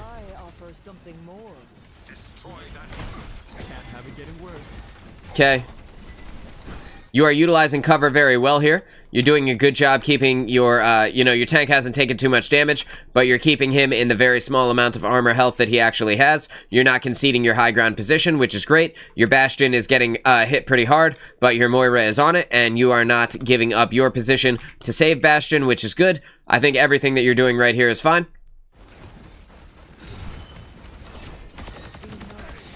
Yeah, you threw a little bit of damage out. That's totally fine. You life gripped the Reaper. Life gripped the Reaper, which probably saved his life. Let's just be real. You hear Sombra behind you, right? You know she's back here, right? Here she is.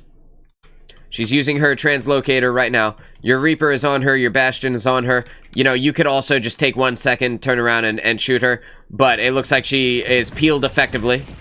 You need to get this tank back into armor health. Okay. He goes tank form. Moira needs to be kept alive. You have completely abandoned your tank. You have not looked at your tank for like 4 straight seconds. Although he didn't drop down, so I guess that's fine. Like maybe he survives through this, but he should have been defending down there. Anyway. Moira and Reaper are off playing their own game of Overwatch, so you are getting killed from the side. The Orisa is right into your face. The situational awareness of your tank is killing me. Like, what's he doing over here? Nobody knows. Like, where's he going? Payload's not over there. I don't understand it. Neither do you. You're trying to heal your Bastion. You're trying to keep him up. You use the pedal to keep yourself onto the high ground, which is good. Your tank is back now. So that's fine. And then he dies, right? That sucks. No one is really understanding doing anything with real reason here. Like, this tank is way out of position, trying to take space without the, like, the Moira is here, but she is, like, very low health right now, in the middle of 3 enemies, like, a little bit wild, dude. You need to peel for this Bastion. He is dead. It is what it is. You guys lose this point. It's time to leave. You are dead. You made it out. Good. You guys need to leave, though. That's very clutch use of the pedal. Very good timing, utilizing your movement ability to give you the heal when you needed it, and using the pedal to get yourself up and out of the way. Good timing. What? How many people are on the field right now? Count them with me. 1, 2, 3. So where are we again? We're in the exact same situation we were in before. And now it's a 2. You are dead. Yeah, man. Yeah, dude, like, they just had your number. It is what it is. You guys lost this point. You should have fallen back earlier. You didn't need to stay to defend people who were too stupid to know that they needed to fall back. Okay, you guys need to not... You need to stop being in their line of sight, because you're just gonna die. Everybody on your team... Like, their team is a lot better than your team at killing things, and your team is paying the price for it over and over again, and no one is learning. My ultimate is almost ready. And now your Bastion is dead. We're watching you come back from the spawn here. Your Moira is here with your tank. Your tank is out of armor hit points, standing in front of the entire enemy team, about to get hacked so he can't actually block, standing in front of a Bastion with an Orisa in his face, hoping that the Moira can actually heal him up. Instantly deleted, bro. Instantly gone. And now it's just Moira, right? You guys need to regroup for a proper team fight. I know that they have the payload. I know that it's overtime.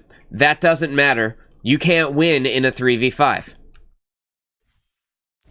I predict that you will not actually do anything until it is like you guys have respawn advantage and you can finally get back together for a 3v5 or for a 5v5. Unless, like, this Orisa overcommitted, so maybe you guys kill her at this moment. You see both of her support?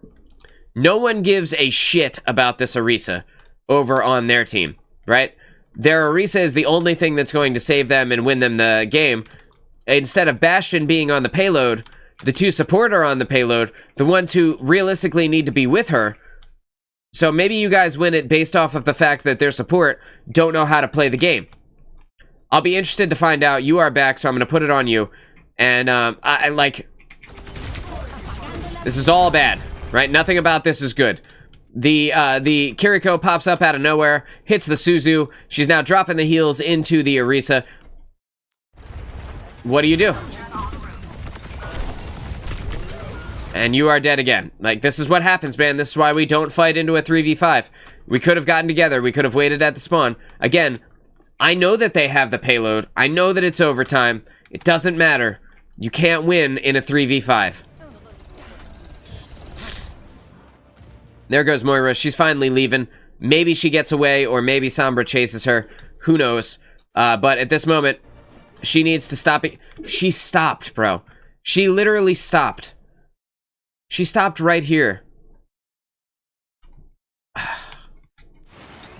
Well, here it comes. Why'd you stop? Why did you stop retreating? And now she has staggered your team so that you can't get a 5v5 going even sooner. I bet your tank walks out there too. I bet your Genji walks out there too. Oh, the tank is coming. That means Genji's gonna get confident. This is how you play. This right here is how you play Ramatra. He's a poke tank like Sigma is. He needs to poke and poke and poke until somebody does something, and then he can go tank form and start punching things to death. So, like, this is good. Them not fighting this out is great. Uh-oh. Why'd we go tank for him right here? To protect yourself from the Sombra? The Sombra's just gonna leave, bro.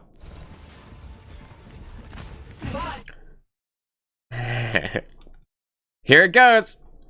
Here it goes. Stagger train, baby. Leaving the station. I'm gonna put it back on you. The Orisa is using her ultimate. You saved Genji. This is great. But the Kitsune Rush is coming your way. And what do we do when Kitsune Rush happens? We leave. Because we don't fight into a Kitsune Rush. Because we won't win. Your tank is immediately deleted. Immediately dead, right?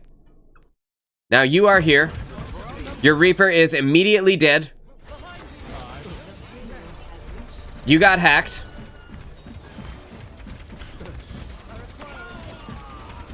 Your Genji is dead. You are dead. And your Moira is dead. Why? Because we're fighting into a losing battle. Yo, we lost every single team fight up to this point. Never ever got the chance to get back together. Better run directly out of spawn, right into their face again. Because that's not the definition of insanity. This is exactly what I thought would happen. You guys finally have respawn advantage, now that it's 0.3, and you will spawn right next to each other, and the fight will be right in front of you, and this will be the only time that you actually get a team fight going. You see, the Orisa grabbed the health pack. Your Reaper is up there doing his own thing. Wrecking Ball can just leave. He's getting 0 value, but at least he's not dead, I guess. The Orisa's getting healed from the Kiriko. You are back, I think. Yeah, you are back. Better? Good. What a shit show this has been, man.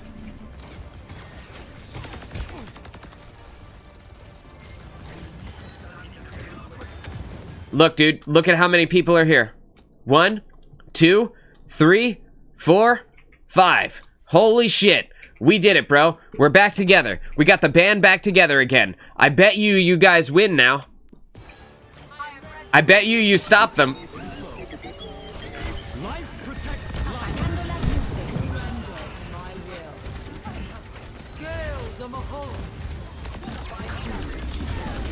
Oh.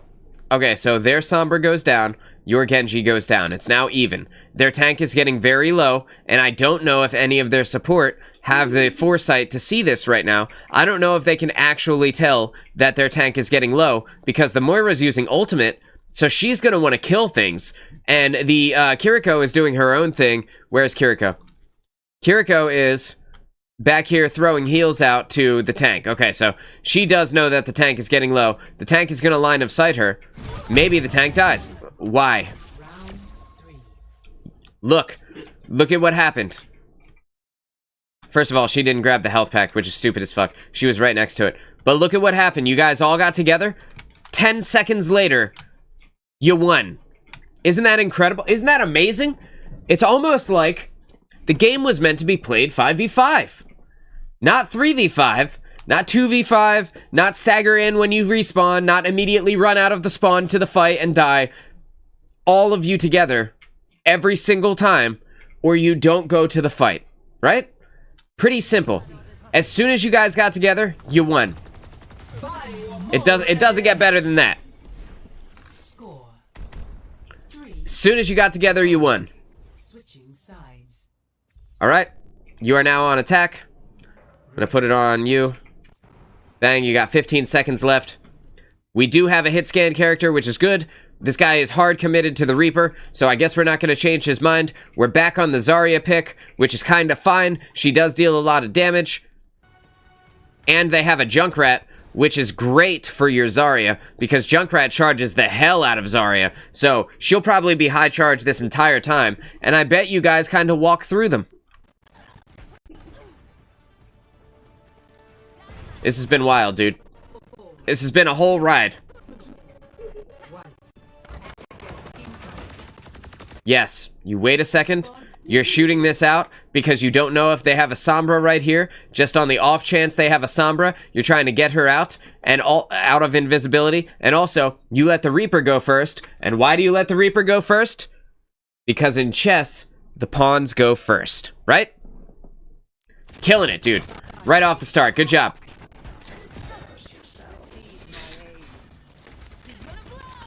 Okay. You're together. You're good. You're good here. Tell Reaper to do something.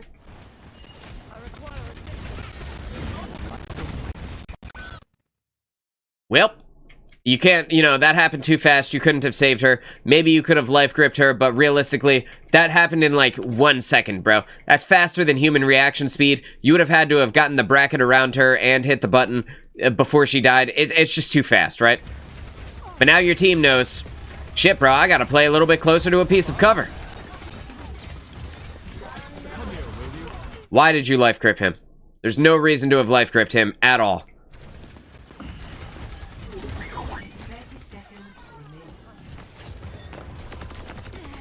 With great power comes great responsibility.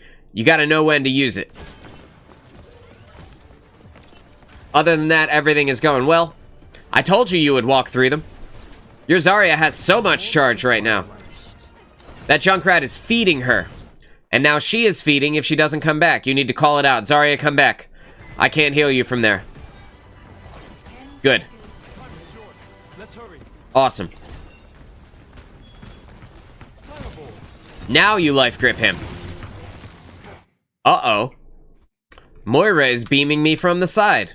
Better break line of sight over here. Grab this health pack, right? No, you just backed up. You just backed up. Dude, you gotta use your movement to get yourself to a place of cover. You're standing in the middle of the open. You are not the team's mascot. Stop standing in the middle of the field and find something to hide yourself. And you're gone. Okay. The Bastion needs to get to the health pack. He's right next to one. Looks like he is probably going to pick it up, but will he get there in time? Yes, he does. And the Moira heal comes his way. He could very easily kill this Moira now. Look at how low health she is. Your Reaper finishes her off. Great.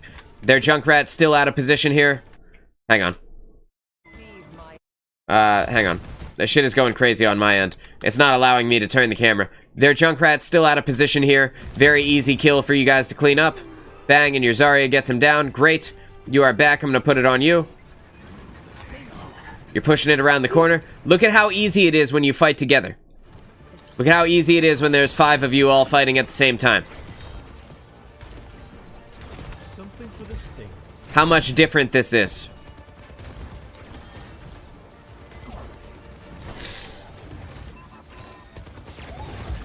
Right now, you tree right now. You tree right on the other side of this payload, and everybody pushes forward. You guys all need to be on it. You cannot C9 the point. It is not time to be in the back line. You had your time to be in the back line. That was the previous couple of rounds. Now it's time to be on the payload. Don't save it, because you can always generate another one. This is the fight, right?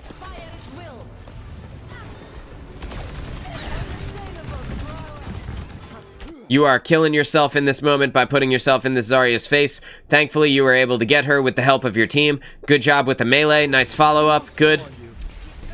Don't put yourself in a Zarya's face, because what he said, I got lucky. You absolutely got lucky. Because if she'd have turned and looked at you, instead of fighting her, like your Zarya, she would have instantly deleted you. Can't have it getting worse. This is great. This is good. You're good. The Pharah is dead immediately, which is great. Your team is doing awesome. Look at how good you do when you guys all fight together. This is insane, bro. You guys are killing it right now.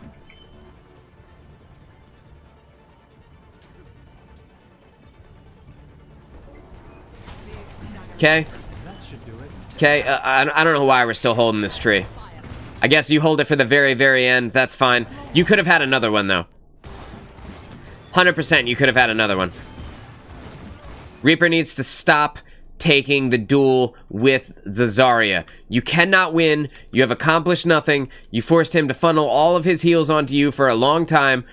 The Zarya is literally, like, even if she was alone, he couldn't win. The Zarya is literally backed up by both support right now. He cannot win. You need to tell him that he loses that fight. He straight up just loses that fight.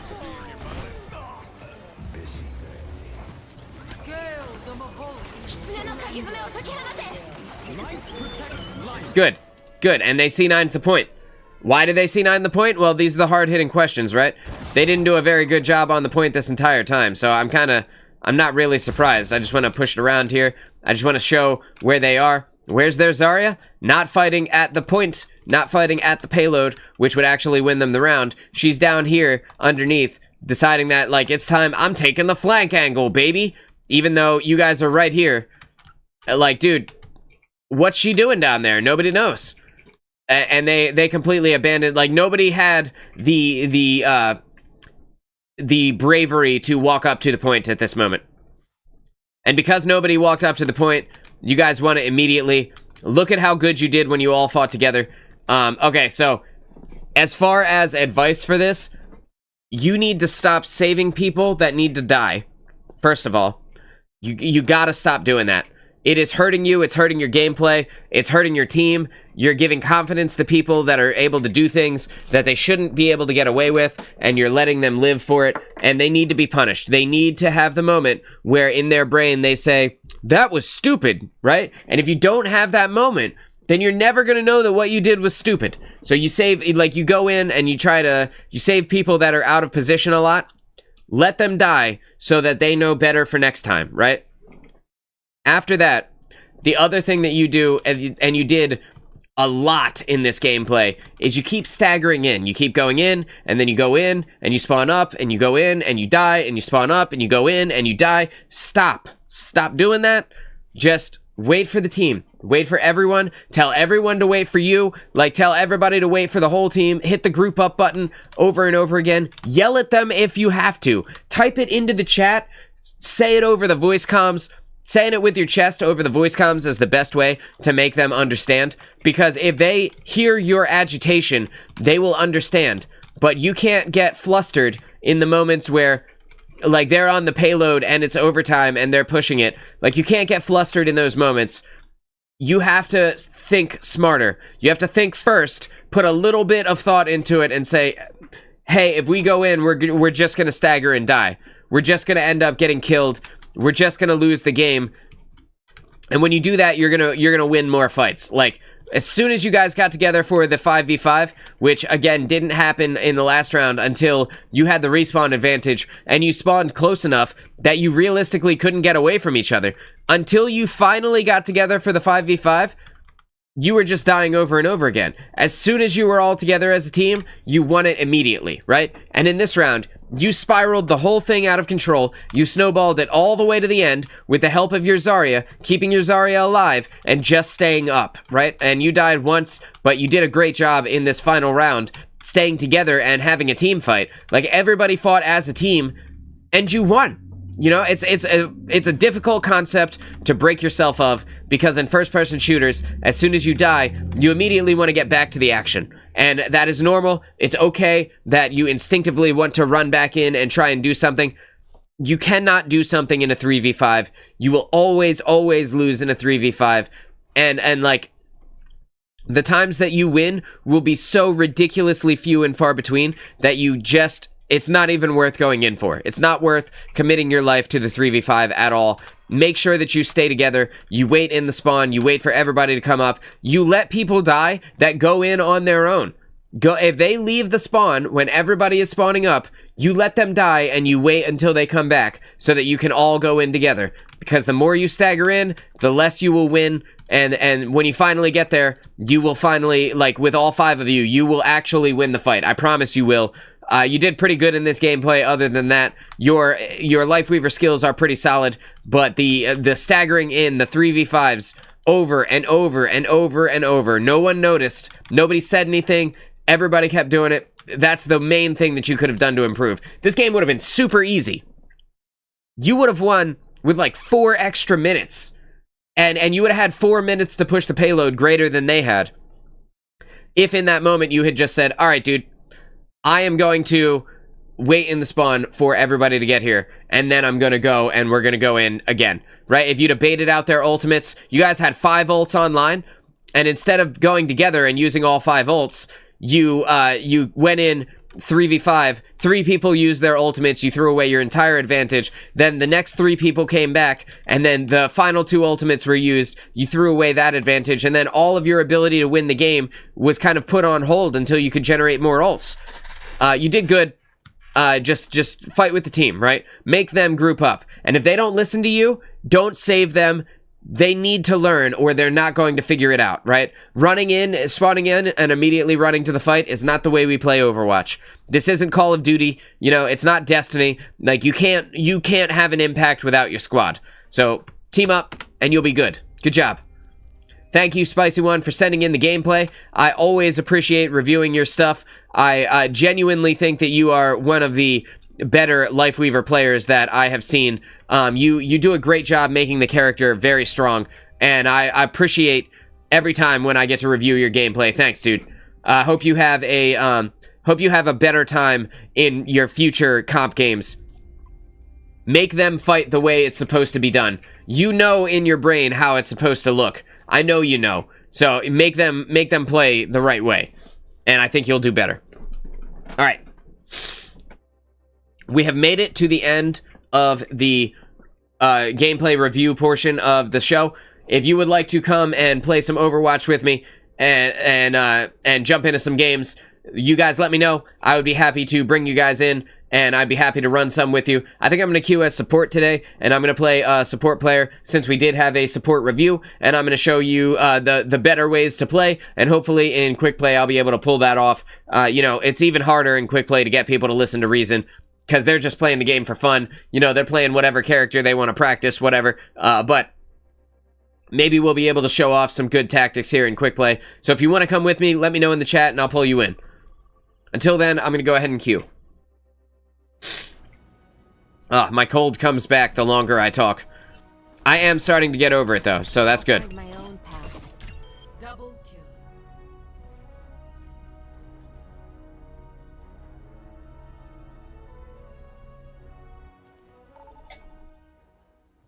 All right.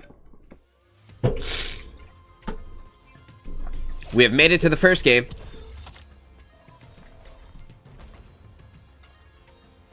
We have a hilarious set of names here. We got Jersey Boy Woo. We got Commander Queef. We got Rambo Demando. These are great names. Fantastic names across the board. We have a Tracer, we have a Bastion, we have a Reinhardt. This team is terrible. There is absolutely no thought behind these picks at all. Everybody's just playing whatever they want to play. I feel like I should play Moira. Arguably Lucio would be good too. Okay, we have a Mercy. Alright, awesome. Awesome. Okay, so yeah, so I'm gonna play Lucio. Because everyone can take value out of the speed boost, except for the Tracer and arguably the Mercy, but the Mercy is beholden to someone being ahead of her. Okay, we need Bastion to figure it out here. Okay, the tank is just walking onto the point. We're gonna boop that monkey out of the way. We're gonna go ahead and amp it up for the tank. The tank has gone deep. You went deep, bro. And that's what happens when you go deep. I can't save them. We need to leave. Nope. Nope. Tank went too deep. Wait for the team. I'm not going to try and save him. We're gonna let him die. And if he figures it out, he figures it out. He's playing Reinhardt anyway. He doesn't know how this game works to begin with. His fundamental understanding of Overwatch is very low.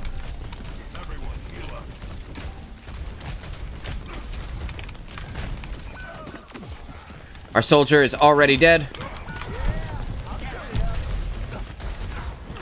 I'm trying to skate their far rockets right now. The Reinhardt's barrier is down. He's taking all of the aggression, and he's dead. What a shit show. Well. Enemy turret And give him another shot.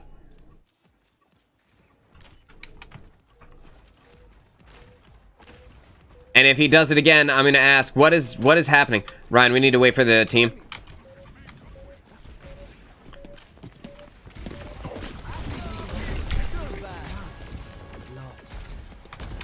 He never ever got to the point. He walked up to the point and then left.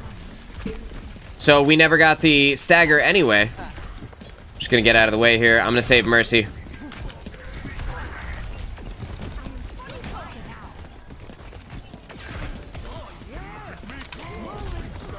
Amp it up for the Reinhardt. Maybe I can save him in this moment, but probably not. No, he's dead. Mercy, we don't res him. Okay. So we did res him. It is what it is. I can't save Mercy.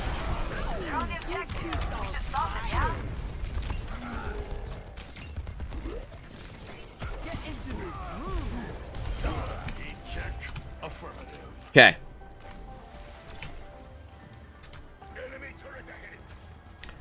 Okay, we finally did something. We have ultimates online. Sombra needs to leave or she's just gonna die. If she dies, that's her own fault.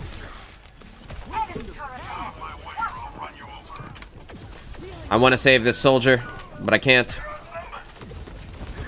Our team just ran in. I'll fight with Ryan for a second, but then I'm leaving. If he doesn't do something immediately, I'm leaving. And I'm dead. That's what I get for going in with Ryan. That's what I get, dude. This was a 2v5. Maybe he was going to use hammer. You know, maybe he was going to use ultimate, and then maybe we would have done something, but unfortunately not.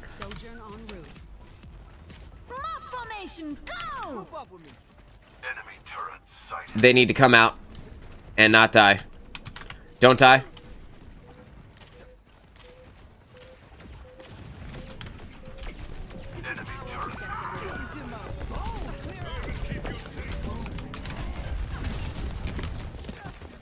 We were able to take it in overtime. And I got blown up by the Junkrat tire. That's unfortunate. At least they used an ultimate. I saw Ryan use his hammer down, so I gave it a chance. Unfortunately, it didn't pan out to anything. Our Ryan literally has 5 deaths. And doesn't appear to be figuring it out either. Soldier also ran to the point. What was he doing there? Who knows? I'm gonna speed boost them to the next point. Maybe we pull it out there. This is god-awful gameplay. I can't save Reinhardt from himself, unfortunately. I do have my ultimate here, which I can use as soon as we get into this team fight. What was that, bro?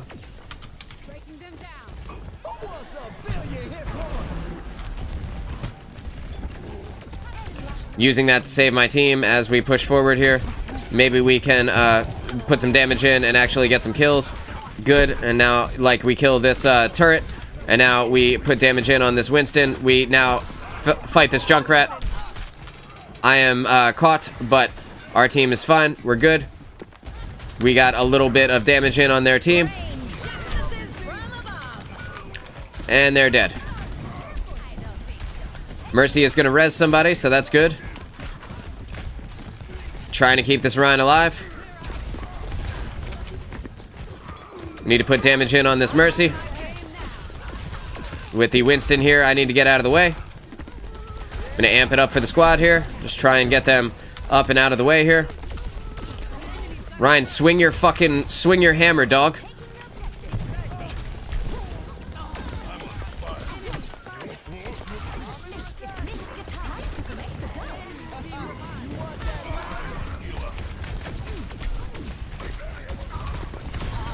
Just gonna get that Mercy out of here. We win the fight finally.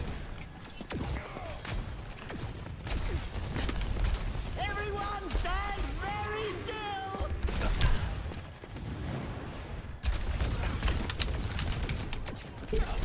We need to get this Ryan alive. We need to get him up.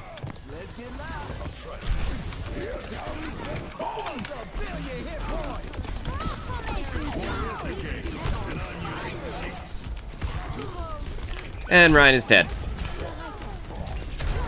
Well, that was short-lived, huh? Maybe we win the 4v5. I don't think so, but maybe. And we lose.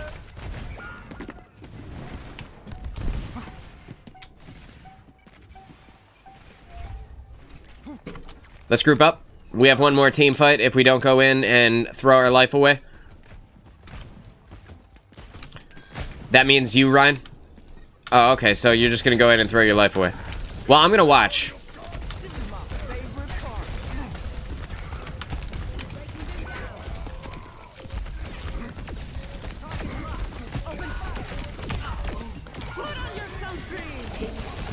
Well, and we are dead. It is what it is, bro. That was awful.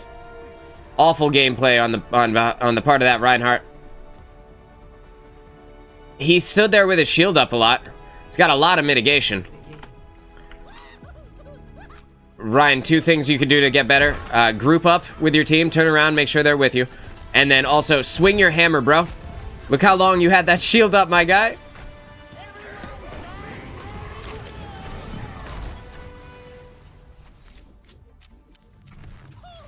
Very, very low rating on that Reinhardt. I'm going to give it to the 2 DPS. At least the 2 DPS were in there. I don't know what that was. That was terrible gameplay. I hate playing support sometimes because you watch everybody do nothing. And then you wonder, like, is this really how this is going to go? Like, at least when I play DPS, I feel like I can make a difference. When I play tank, I feel like I can make a difference to an extent, right? A lot of times with tank, you're kind of waiting on the DPS to get a kill. But I feel like there's more of an active role in that way. There's only so much you can do when your Reinhardt keeps throwing his life away. He had 8 deaths. So 9 deaths at the very end. So, like, you know, that sucks, right? Get back together. Try it again. Gather up my, you know, my faculties, and we'll try it again. We'll feel better in this one. Okay. We have a Doomfist, we have a Moira, we have a Bastion. What is with Bastion lately, bro? Is, like, do people really think... People really be playing Bastion like he's good? Maybe this is like he's a Bastion one trick or something. Like, he's not bad, he's just not good. Know what I mean? With Doomfist, I could go Lucio to dive with him. I'm pretty sure I know Sadface, and I'm pretty sure he is actually a good Doom. With Echo, I could, yeah, I'm gonna go Lucio so that I can use my healing aura to hopefully keep the team alive and dive with Doom. Your birthday today? Match. Happy birthday.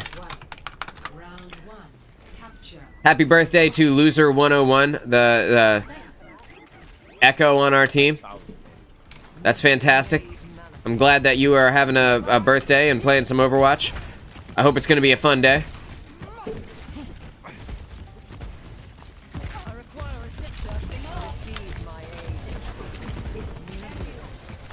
Cool, I'm in here with the team. Put that damage in on them. Gonna boop that queen back out of the way here. I can get the boops on people that are chilling on the side. Right, and in doing so, I'm gonna be able to... We're just gonna boop that queen to her death.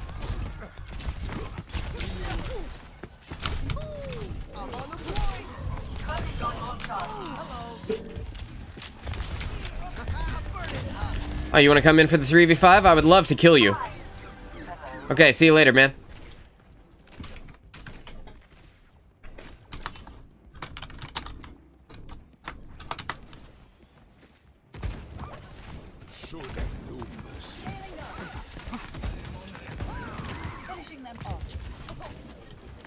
Staying up with the team here. Want to keep this Bastion in the healing aura. Right, when I get them close to the point where I can.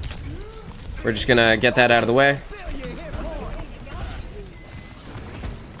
We're gonna give everyone 1 billion hit points. Keep the Echo inside of our line of sight.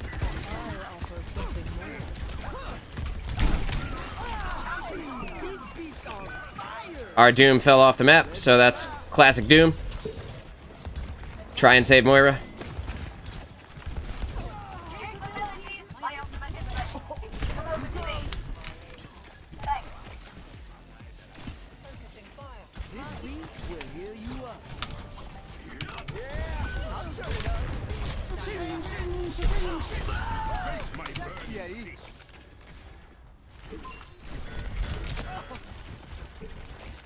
I don't know what he was thinking, bro. Sick 'em, boys. Uh-oh. The silly noodles are coming out. They got our Bastion. That's unfortunate.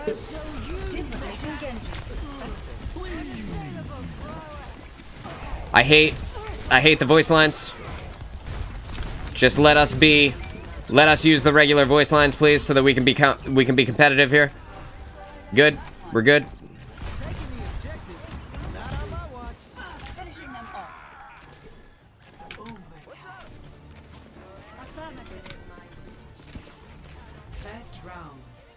Okay, good round. Good round, dude. Good round. Had to tell them in the team chat. That was a good round. They got fucked up, dude. That was awesome. Ugly Barnacle says I gotta pick it up. Let's hear that fighting spirit.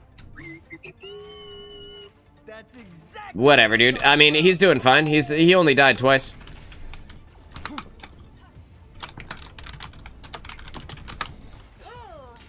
I just want to let him know, like, he's good. Like, you're fine, dude. We're chilling. We're winning. At least for now. Keep the squad inside of the speed boost. See what I tell you. Such a great team. We got Echo is already ahead of us. Good. I was gonna say I don't know where Echo is, but I hope she's here. Gonna amp it up for the squad. Just gonna get up out of the way here. It's time to leave.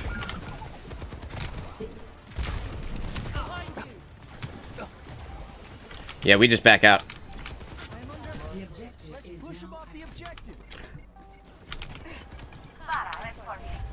We got a Pharah now. Pharah instead of a Bastion. That's good. That's fine.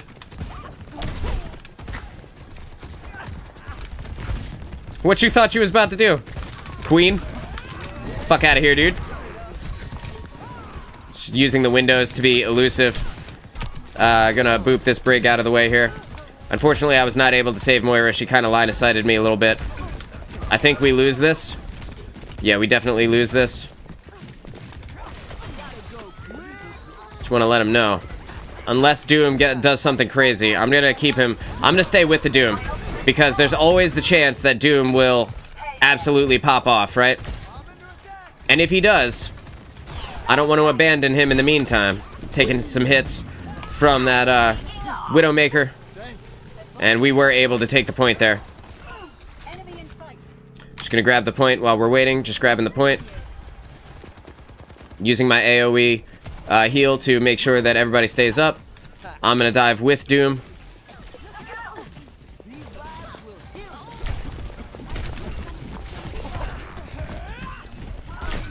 I got killed by the Widow. That's totally fine. That was my first death of the game. That was a good shot on her part. She had her opportunity and she took it. Good for her. I'm gonna use my amp it up here because I want to get to them as quickly as I can. Potentially have a ultimate online here in just a second.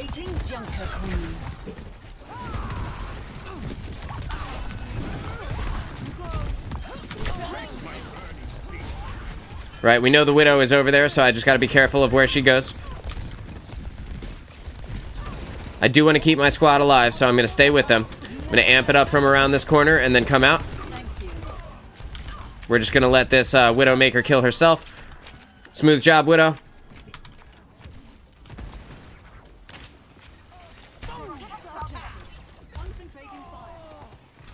Gonna slide across that roof. Make sure that we're with the team.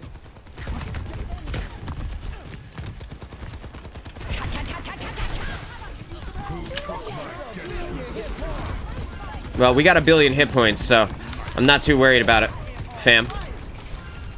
And we're good. We got everybody. Got the Queen as well.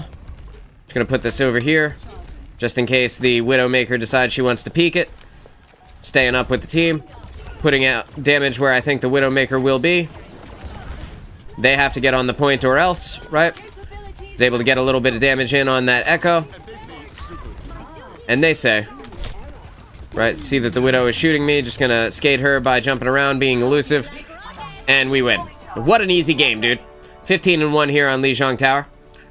Super easy, just making sure that we were out of the way, utilizing our cover effectively. Very easy. They thought. Their support player had 9 deaths, bro. Feels bad to be them.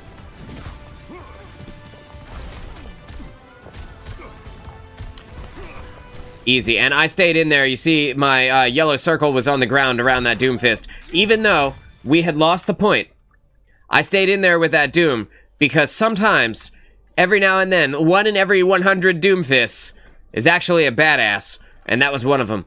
Pretty sure I know Sad Face from previous games. Either I played with him or I played against him. And that guy pops off. So I stayed with him and we ended up pulling it out. So it was good. And with the Lucio ultimate, we were able to effectively neutralize the Junker Queen ultimate as she went by. So the anti-heal didn't matter because we had a ton of hit points. And then the Soldier also ultimated. And then during his tac visor, we were able to amp it up. And that when the anti-heal went off, that effectively neutralized the Soldier's ultimate. And, you know, it's just... Lucio is just one of the best characters in the entire game, right? Like, he's just an S-tier pick. A tier on teams where the speed boost is completely useless, but on dive teams he is S tier. On you know, slow teams he is S tier. Like, he's just so good, right? And his entire kit is useful almost all the time, although arguably every now and then you get a spot where the speed boost is not as good. Like every single game pretty much should have a Lucio, or at the very least, like most games, like 90% of games end up with a Lucio, and the team that has them end up winning most of the time as long as they stay alive. He's got a lot of healing as well. Like you could see in that last game, if I pull up the game report, well, I can't, but I had the same amount of healing as the other support player, like within like 100 points of each other, and she was playing Mercy and I was playing Lucio. So it all went very well. We have an Echo. We have a Ram. We have a Pharah. I'm really not interested in playing Mercy. So, hopefully, we get somebody else who wants to play her. Because with Ramatra, Lucio can speed boost him and allow him to be a better tank. Assuming that he knows how to tank. Pride of Poseidon. So, he's played since at least Season 3. Let's just see. Let's see if we can get them to pick a Mercy. Moira, that's kind of fine too. It can't go with the flying characters, but at the very least we can keep the tank alive. Ana, significantly worse than the Moira pick. We were better off with Moira. And now we have a Kiriko? Okay, that is even better than the Moira pick. We're good, we win. Presumably, right? Just gonna keep our team alive here, make sure this Echo gets the heals. Unfortunately, she's dueling a Cassidy and can't stay alive through it. It's kind of her own fault. We're going to peel for our team. I'm just gonna keep the squad inside of the healing aura. Damn, bro. You line of sighted me and then took the L from I'm getting hacked at this moment. Just gotta get around this corner, right? Bang. I tried to get the health pack. You can see how close I am to it. Actually, you can't see me at all. But I was very close to the health pack. I tried to grab it. Unfortunately, the Cassidy just came around the corner. Why did we swap to an Ana? This tank doesn't know, or this support doesn't know what they want to play. They have 13 healing as well, so they're doing a great job supporting. And make sure that everybody stays up as much as I can. Keeping an eye on their hit points. Listening for the Sombra. Because when the Sombra comes around, we're gonna need her to get the fuck off me.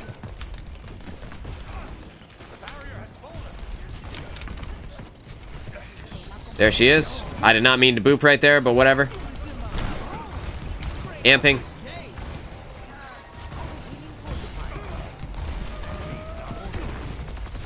We're just putting this damage forward. Putting this damage forward, getting out of the way. That was clutch on the Sigma's part. And he dies, so we leave. With our Sigma down, we need to get the fuck out of here ASAP. I appreciate the support.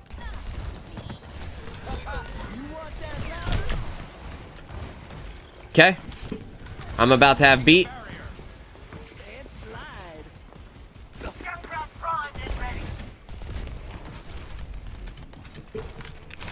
Waiting for the team.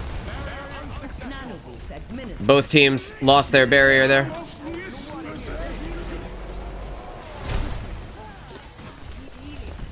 Get beat off.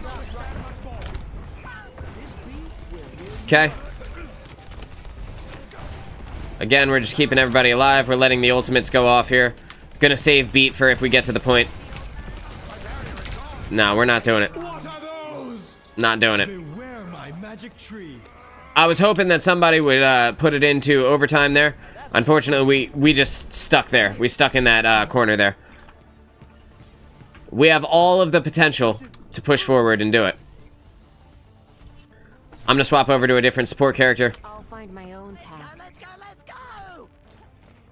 Kiriko has a higher burst damage potential, and because of that, I may be able to make the difference in the fight where our team is... we have 0 limbs across the board, right? So no one died on their team at all, which is not good. Potentially, with the burst damage of the Kiriko, I'll be able to snag a kill for us. We have a Symmetra and a Bastion, so it could go either way. Constructing my teleporter.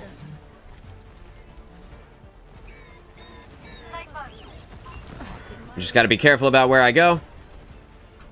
I'm just going to climb this building, right? I'm going to throw out the heals to Bastion.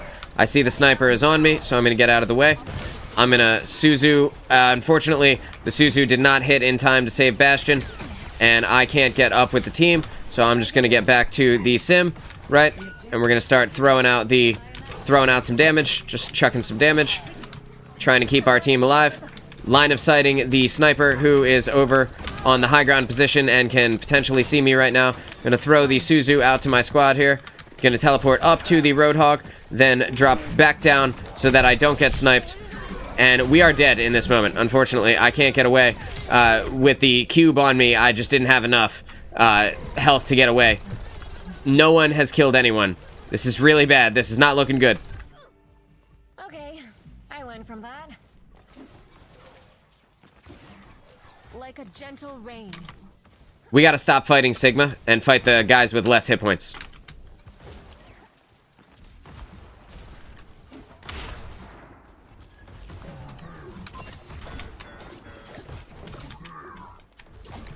Over there. Yeah, we see her. I'm gonna try and save Hana right now, because if she takes this duel, there's a good chance that she dies. We're still fighting Sigma.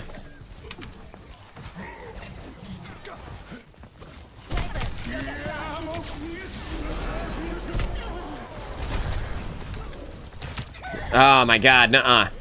I tried to get out of the way there. I took just a slight amount of damage from that Lifeweaver, and unfortunately it got me. We did kill one person, so at least there's that, right? We got somebody on their team. I don't know who it was, but we'll see if our team can pull it out, do any kind of, you know, damage. Maybe they can save somebody. Maybe they can get somebody down. Maybe we have an ultimate. Damn it. It's not looking good, though. Nanoboost administered. Do we have whole hog? Hello. I can see you. Just aim for the head. Using the Kitsune Rush to get ourselves the point here. With the Kitsune, they would be stupid to fight into us. So at least there's that, right? At least we have something. Even though we utilized our Symmetra ultimate, if we lose the round, it doesn't matter. So, just trying to keep ourselves alive. I dodged the cube there, thankfully. But I am low health, so I have to be careful about where I go next. We have the hog, has whole hog here. So he can use that to push them back. I'm funneling heals into this hog.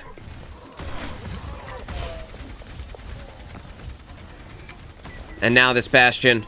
Want to save them, but I don't know if I can keep them alive if they just keep running out into the middle of everything. I am low. God damn it. It happened so fast. They got me so fast. Oh, my team. My poor team, dude. I like my wounds. Let's go. Check yourself or wreck yourself. I'm trying to get down to this Ana. Trying to teleport down to her. But it won't give me the bracket. I could have stopped that res, potentially. But then I would have had to have left Ana alone.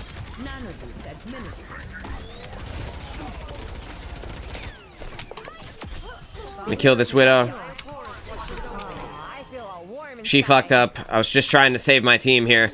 But the Widow decided to fall directly in front of me, so she kind of asked for that one.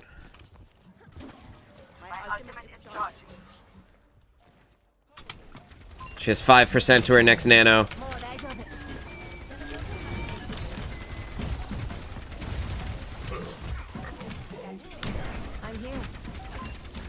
Beware my magic tree.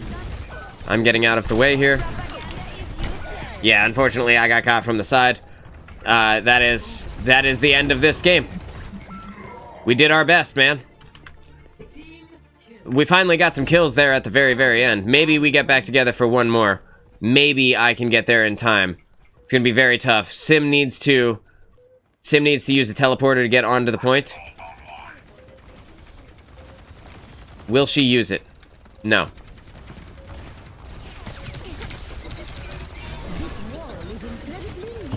Bang. Overtime. Let's go, baby. Just aim for the head.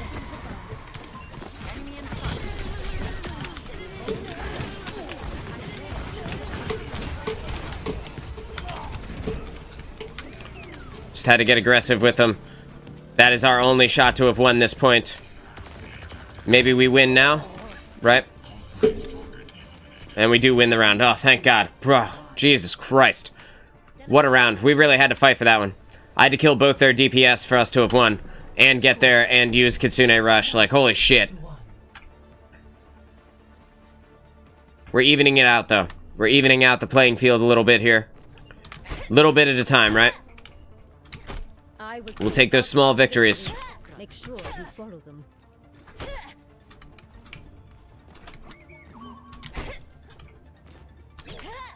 Our DPS players have a lot of deaths.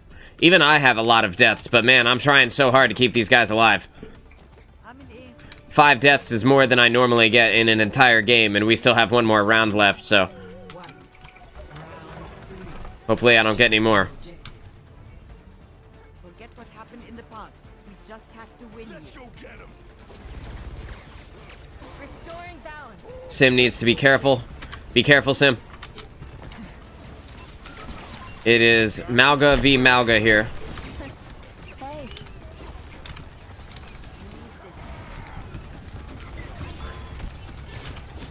Now go get him. You take a lot of damage, huh? They're on the objective. Push them out. Our Malga is dead.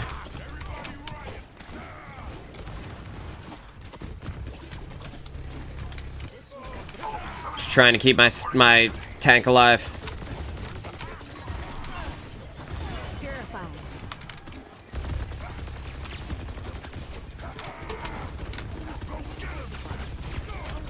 This tank is doing a great job staying up right now, but he's gonna take too much damage eventually. That was all the healing we could give you, bro. I was funneling heals into you. Did a good job saving us for the moment. What's up?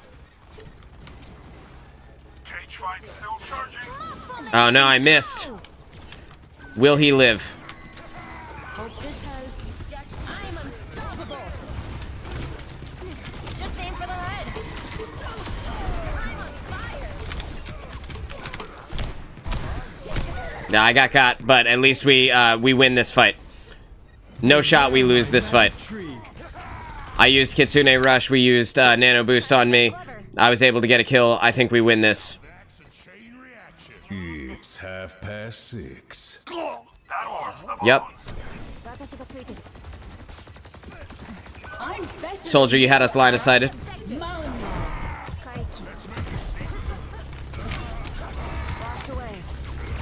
can check in, but you can't check out. Yep. Time to go. Unfortunately, we never got the point there. Just backing out. Soldier back out. Your wounds run deep. Wait for the tank. I'll try to retain the faith.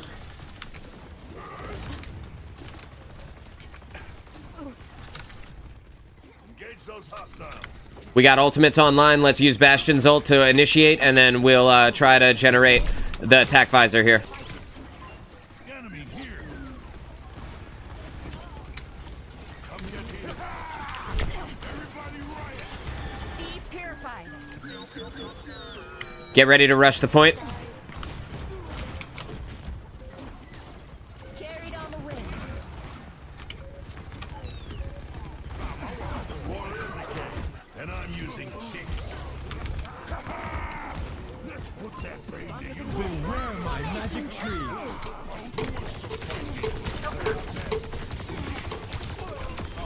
What did we learn? Jesus Christ, what a fight this has been. Taking the objective. I am gonna kill that Echo. Yeah, there we go. I was like she has 1 hit point left. Like, we are gonna get that kill on her, right? Don't overcommit.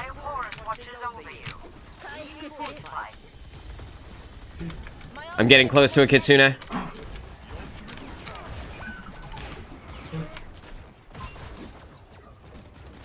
We lost Bastion too fast. I couldn't save him. Draw strength from nature. Administered. Just aim for the head. I'm better than you at Oh my god, he got me. Good shots on the Cassidy. I was trying to line of sight him as I backed around that corner, but it is what it is. I used Kitsune Rush with the nano boost. That Malga should have been able to have gotten at least 1 kill, but it doesn't look like he got anybody. And this is going to be game here. We did our best, right? We had as much healing as we could possibly have. Over 10,000 healing here. The Ana also was doing her thing, getting some healing in. Sorry I'm late, but I'm going to go back in the stream and see what you said before I can do anything. You can give me a short summary right now. Yeah, dude. So, first I want to say that, like, the game was very hard only because your team never got together for the 5v5. You guys went in 3v5 like a dozen times in the one round where you were about to, in round 3. You guys had it. You had 4 minutes left, right? And then you lost your tank at one point, and you had 5 ultimates online. And at that moment, if you'd have just regrouped, everything would have been cool. And you would have made it like no problem. You guys could have gotten back together. You could have done one team fight where you bait out all of their ultimates, and then you could have gone back in and used all 5 of your ultimates, completely overwhelmed them, and totally taken it. But what ended up happening is everybody, as soon as they spawned, rushed to the point because they were so eager to get to the point. And you guys went in 3v5 like literally 12 times in a row and lost 12 times in a row. And only at the very, very end did you finally win it with the help of your two DPS ultimates being used at the same time. And Spicy One, like, while your gameplay was pretty okay, aside from that, the main thing that I can give you from that VOD is, like, you gotta let people die, and you gotta leave and regroup, and you have to go in as a team. You just didn't, and it cost you, it literally cost you like 4 straight minutes worth of team fights, because it was just 3v5 after 3v5 after 3v5. Do you want to play games since you're here? Before I load into the next one, do you want to play? And then, like, you can always watch it later. It's up to you, but I'd be happy to pull you in. We can play some games. I'll go support with you. We can do the Lifeweaver and then whatever I end up playing support combo. You let me know. Dude, that was a wild VOD, man. Your team was killing me, dog. Oh my god. You guys had it. I'm not trying to let my teammates die. Also, I'll play when I get home. Okay, yeah. So, like, you gotta let people die sometimes. That is part of the job. You can't save them when they're doing something stupid, or they'll just keep doing the stupid thing, and then they'll never play correctly. Like, did your Lifeweaver get better? Not really. Like, you needed to... Like, you are already very good at Lifeweaver, but your game sense was off on that one. You needed to make sure that your team stays together, and you kept going in with them when there was no reason for you to go with them. Like, if you had stayed on your own, if you had let them go in, like your 2 DPS love to go in on their own with nobody with them, but then you would go and you gotta let them die. You just gotta let them die so that they respawn and you guys can get back together as a group.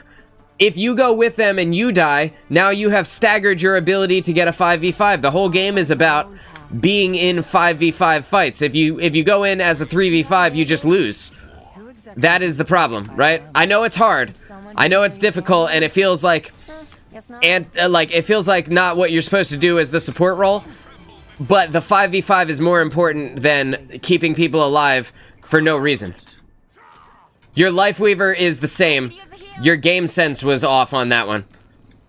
That's all. That's all. And when you see it, you'll see what I'm talking about. Because you still do the things that are awesome as Lifeweaver. Like, you still have top-tier Lifeweaver plays. Like, when you lifted up the Orisa with your pedal while she was using her ultimate. Like, that is clutch, high-level gameplay. It was the other stuff. It was the fundamentals that were lacking on this one. And it wasn't just you. Your whole team was doing it. You did win, which is great. But, like, it was only, like, as soon as you got together as a 5v5, you guys were destroying. And that was the thing. I said it in the review. Like, as soon as you get together as a 5v5, you guys are gonna obliterate them. And that's exactly what happened.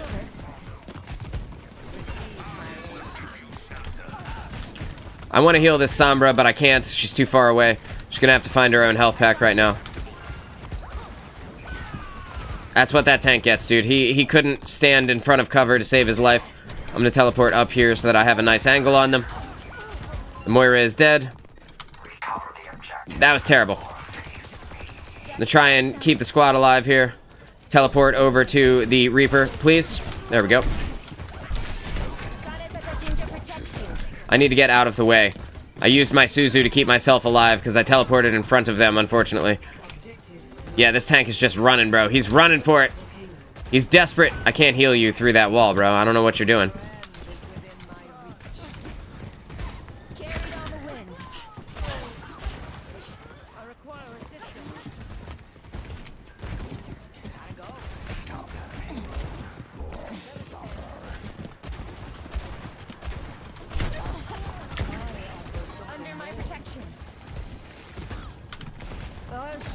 Yep, we're good. Try and keep this. Try and keep this Moira alive. Uh-oh. That Ashe is on me. I need to drop back down below here. Gonna throw that there. Keep the squad up. Make sure that they don't take a stray Junkrat grenade.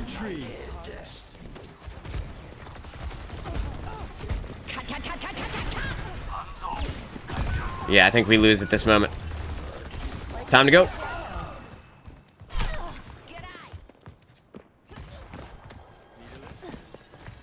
Uh-oh. Okay.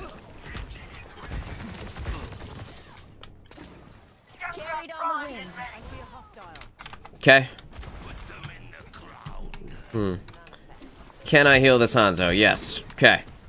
I'm trying to get better on Lifeweaver than what I am now. You will get better when you know when to let, like, when you know when to take the fight and not take the fight. Your Lifeweaver, like, your ability usage, the way you play the character is pretty strong. Your ability to use cover is pretty strong. Although, like, you do need to remember in between fights is a time where you can reposition to get yourself a better position there. The character itself, you are very good at playing. You need to remember the fundamentals, the fights that need to be taken and the fights that shouldn't be taken, right? And if you commit to the fights that shouldn't be taken and everybody dies, then you don't commit to that fight a second time. We have to learn our lesson from the things that don't work, right? I can't heal them through this wall. I want to use Kitsune Rush, but I don't want to use my teleport here in case I need it. Just going to use it here.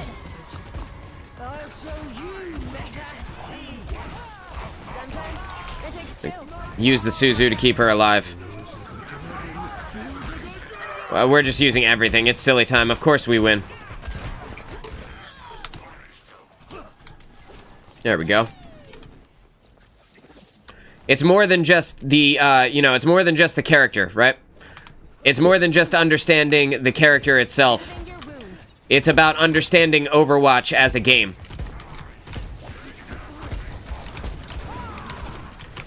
You can be good at using the superpowers and still not understand what to do in what situations. I'm dead here. Yeah, she pulled me in front of Bob.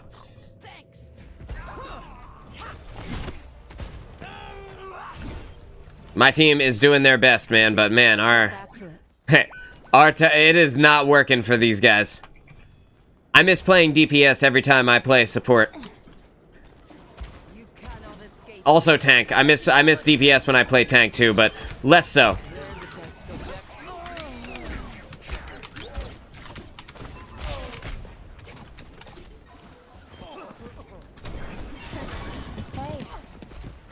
Just gonna Suzu the tank because I saw him get stuck in the Junkrat trap. He needs to stop overcommitting. We gotta stop overcommitting to these fights. We're throwing our lives away.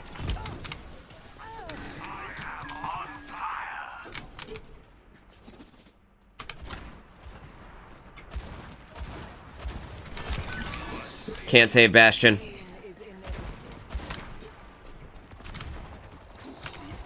Like, we shouldn't be fighting them out there, right? The payload's in here. We're line of sighting each other. The Moira is putting herself in complete danger.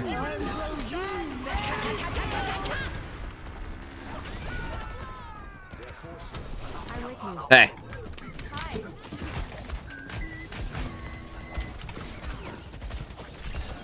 Come on.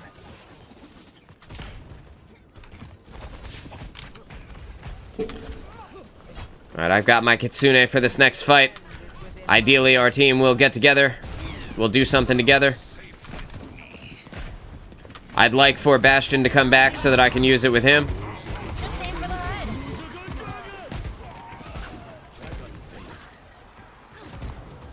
We win this fight, but only because we overwhelmed them with ultimates. Just needed a dash of mischief. Should be able to keep this Ramatra alive, no problem. Keep this Moira alive, no problem.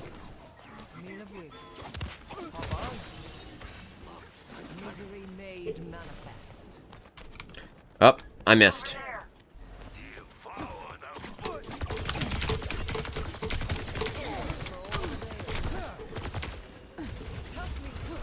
was gonna say, Hanzo, you coming, bro? Like, you know he's here.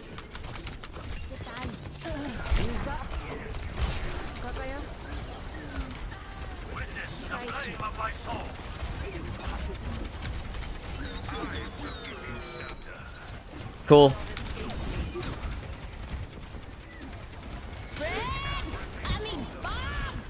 Just gonna line of sight Bob. My gift to you. Can't deal enough damage, or can't do enough healing to save him from the Orisa. Try and keep our Moira alive, because if our Moira stays alive, then our tank stays alive. Use the Suzu to save them from the Terra Surge. Teleport over to Bastion so that I can change my angle here. Put Bastion in front of me. Unfortunately, the Moira goes down. Try and keep the tank alive. Trying to keep the tank alive. Gonna use the wall run here. Put it over. I have the Kitsune Rush, but I need to keep this tank up. And I'm not able to. And I might die. Nope. I'm just gonna get out of the way. Our whole team is dead here. I need to...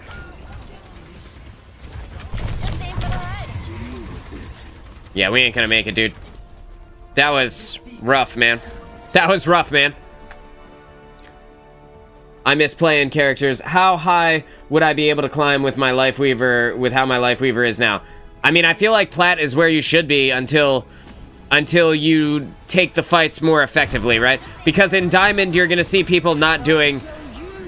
Like, in Diamond and Masters, you're gonna see people that don't come out of the spawn before their team is there. You're gonna see people abandon the fight when the fight is over. You're gonna see people jump off the ledge in fights so that they can spawn faster with their team. Like, that is part of the game is killing yourself or letting your teammates die so that you can quickly get back together for a team fight. And you'll see this, I don't know if you watch any Overwatch League, but you'll see this in Overwatch League. You'll see this in whatever it is, the semi-pro league, whatever it's called. I'm spacing on the name right now, but you'll see this a lot. People will literally jump off the edge so that they can get back together for a team fight. They'll die immediately so that when the fight is lost, they can get back together and have a fight they could win, instead of going in and trying to fight it out for a long time, like trying to sustain people in a 3v5 that they just have no possibility of winning. I highly recommend, if you don't watch any pro play, to watch some pro play. Just watch some of the Overwatch League games, and you will see what I'm talking about. You'll see people literally die, just die so that they can get back together and fight it out, and you'll see them wait for the whole team before they go in. It's an essential part of Overwatch gameplay. You are very good. You're very strong at Lifeweaver. Your ability to use his kit is very good. What do we got? Why do we have a Reinhardt? He's gonna stand in the choke, and he's gonna hold up his shield, baby. That's how we win. That's the old strat, right? We're going the old way. Trying to get as good as I can with Lifeweaver. I know there's something I can do better. Also, there isn't much pro play of Lifeweaver. Yeah, there's a reason for that, but I understand what you're saying. I'm gonna play Kiriko again. The Lifeweaver itself, but I want you to watch the way that they take team fights is specifically the thing, right? The way that people don't always stay for the fight, or they quickly kill themselves, or they quickly let themselves die so that they can get back with the team, and you never, ever, ever see them go in as a 3v5. You never see them go in, you never see them leave the spawn when their team isn't there. It doesn't happen. That's because the game can only be won in the scenarios where you actually fight it out as a team. Hopefully that makes sense. Reinhardt is not the play here. Also, our support is... Okay, our support's here. It's like our support didn't pick a character when I left.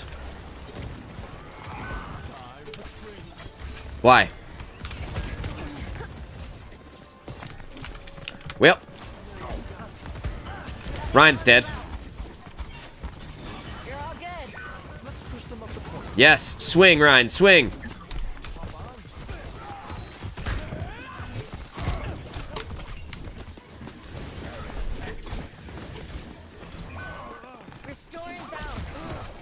Our other support is dead. They already have the objective. Man, this is such a clutch Reinhardt. I'm getting out of here, dude.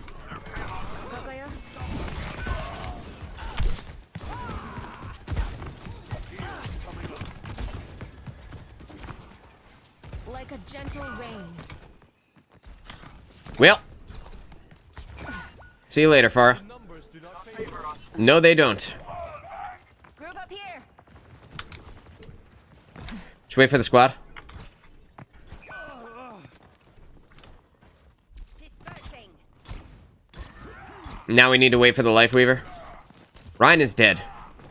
Aerial positioning. I've got you.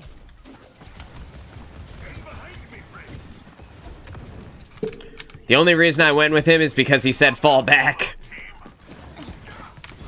Wouldn't Lifeweaver be better in high ranks, since if his teammates are good, now he can capitalize off of his ability to be a good support? Lifeweaver is mediocre in every rank. He's never going to be good the way that Kiriko, the way that Moira, the way that Lucy, less so Moira, but the way that Kiriko and Lucio are good, Lifeweaver is never going to be at that level. He just doesn't have the kit for it. Unfortunately, right? You're not going to see him as much. The higher you go, you're going to see him less and less. Jesus Christ. Hey, big guy. Taking off. Watching them do this, just wait, please. Group up with me. Under my protection. Watching them do this is maddening. The skill orb is destroying us as well.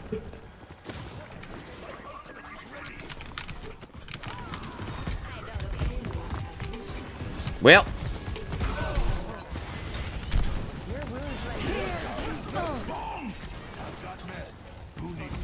I'd love to save you, Ryan, but you put yourself in a really bad place.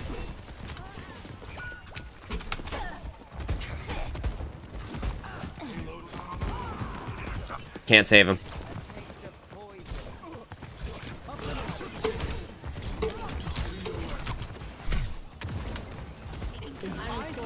One axe, so help me. Gotta wait for that Bastion to be done. And then we can Kitsune. Ready? Kitsune.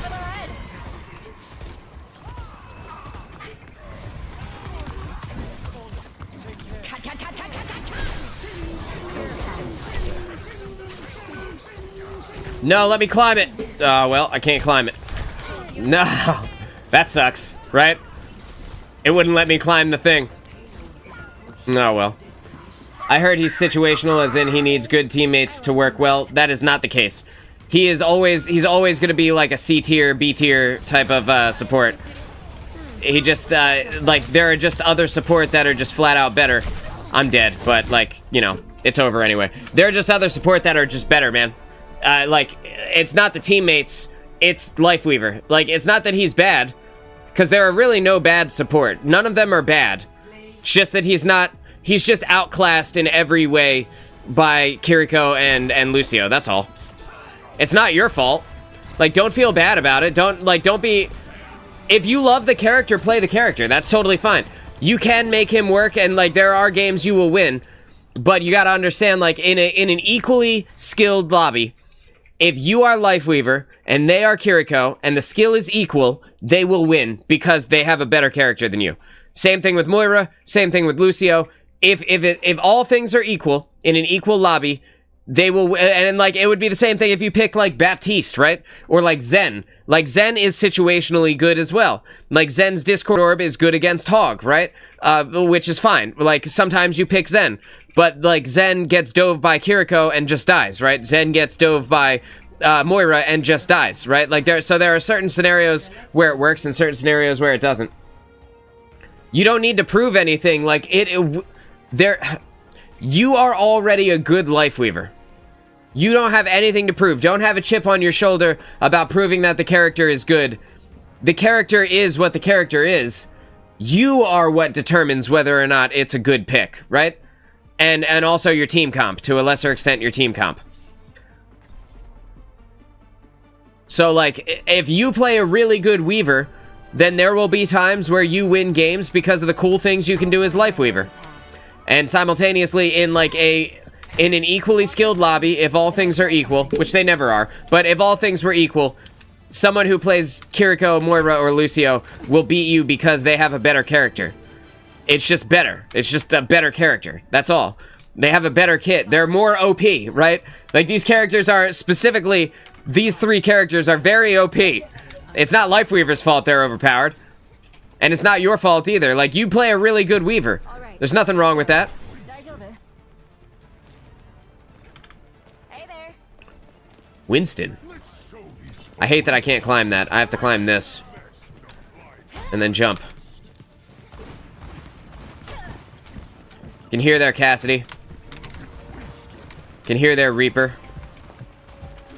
I know that Cassidy is going to try and get up here with me.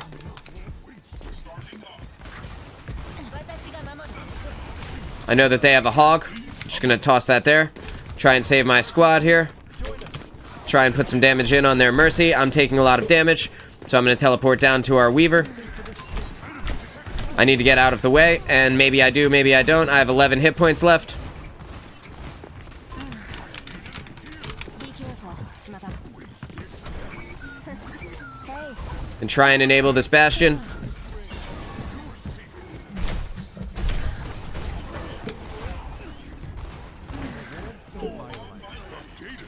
You see what I mean? Like, you just can't do this shit with Weaver, right? Like, you just can't be in all of the places. Like, you can't disappear like that, right? She's just OP, bro. It's not your fault. Lifeweaver's fine. He's not bad. Like, Life Grip is a shittier version of Suzu. Right? Does that make sense? Because Suzu does what Life Grip does, but to the entire team. And it also cleanses all status effects.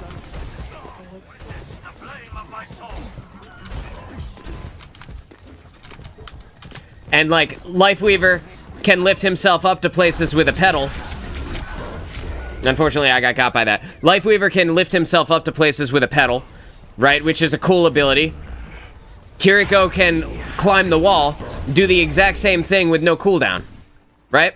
She's just OP, man. And so is Lucio. He's perfectly designed. My gift to Robots you. better off with us. Don't you? We're just gonna wait. Just wait for the team real quick. We got a plenty big lead. See how this Winston is waiting?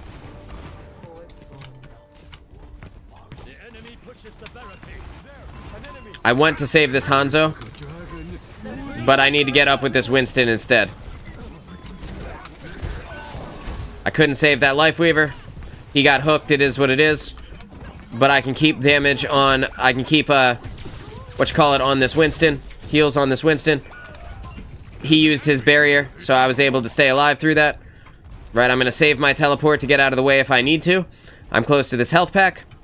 I'm gonna use this corner here. I know that Cass is gonna try and come in on me. So I'm just gonna skate Cassidy. Wherever Cassidy goes, I'm just gonna not let him be there. You dodged my Suzu, homie. Right, and while I was getting pushed by Cass, I just disappeared. Right, and I'm out of that bitch, dude. And I'm back to supporting the team. It's 6:30. And I need to get out of the way of this Sojourn. I'm gonna climb this. I'm gonna jump up here, right? And I'm just gonna skate the Sojourn again. Washed away.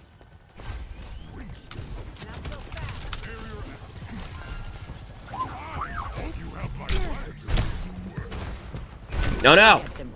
I got, dude. Sorry. It's just a wild character, right? The things that certain characters can do are just really strong. Lifeweaver is good though.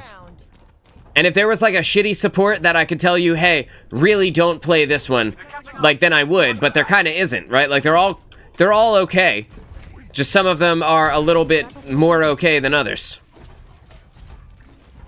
Like what other character can you teleport through the wall to get to them, right?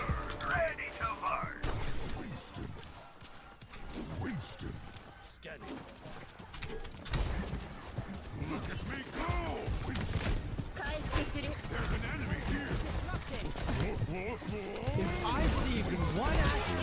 So help me. See, their Ana's trying to kill me. Nah, I couldn't save them through that.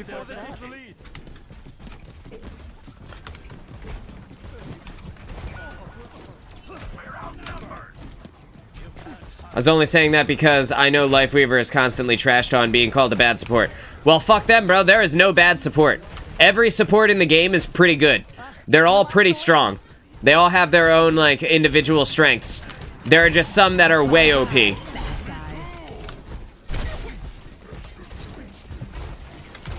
aim for the head. Their barricade is advancing.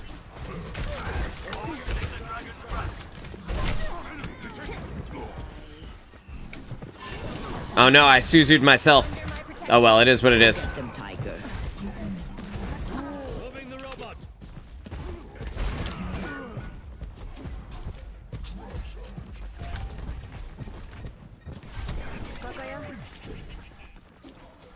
Just skating their team completely with the help of the teleport. Group up with me.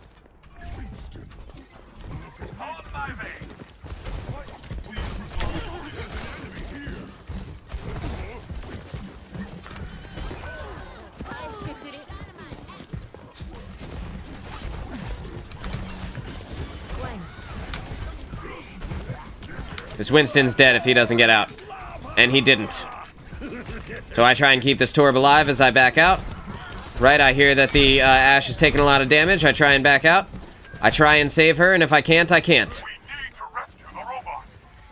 Don't get too aggressive right now. We need to wait for the tank. Torb, I want to save you, but not at the cost of my own life. A lot of damage, huh?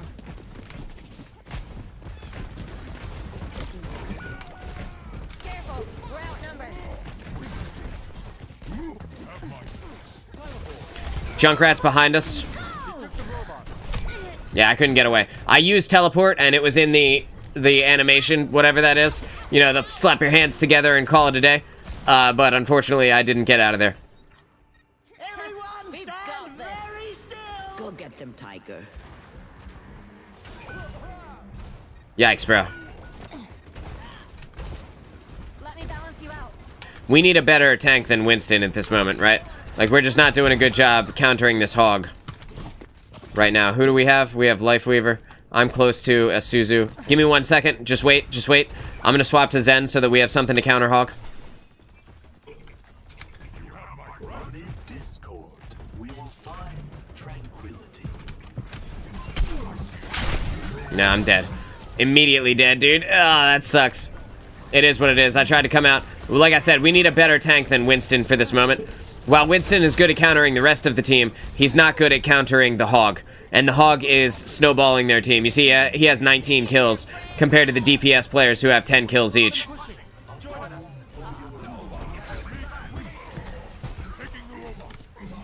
Bang, I put the Discord orb on him. He immediately falls over. We're good. We're good. We got this. Kill this Mercy.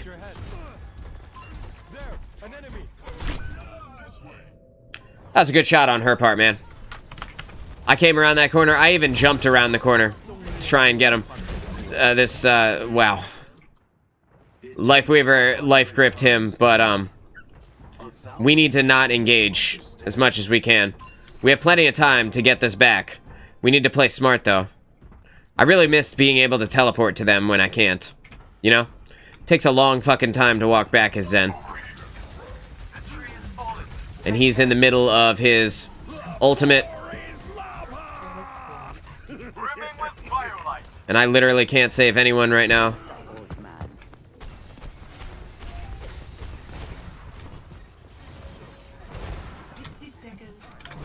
Anna's behind.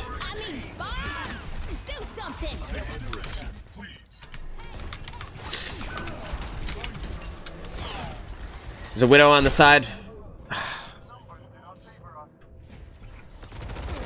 I can't do it, Joe.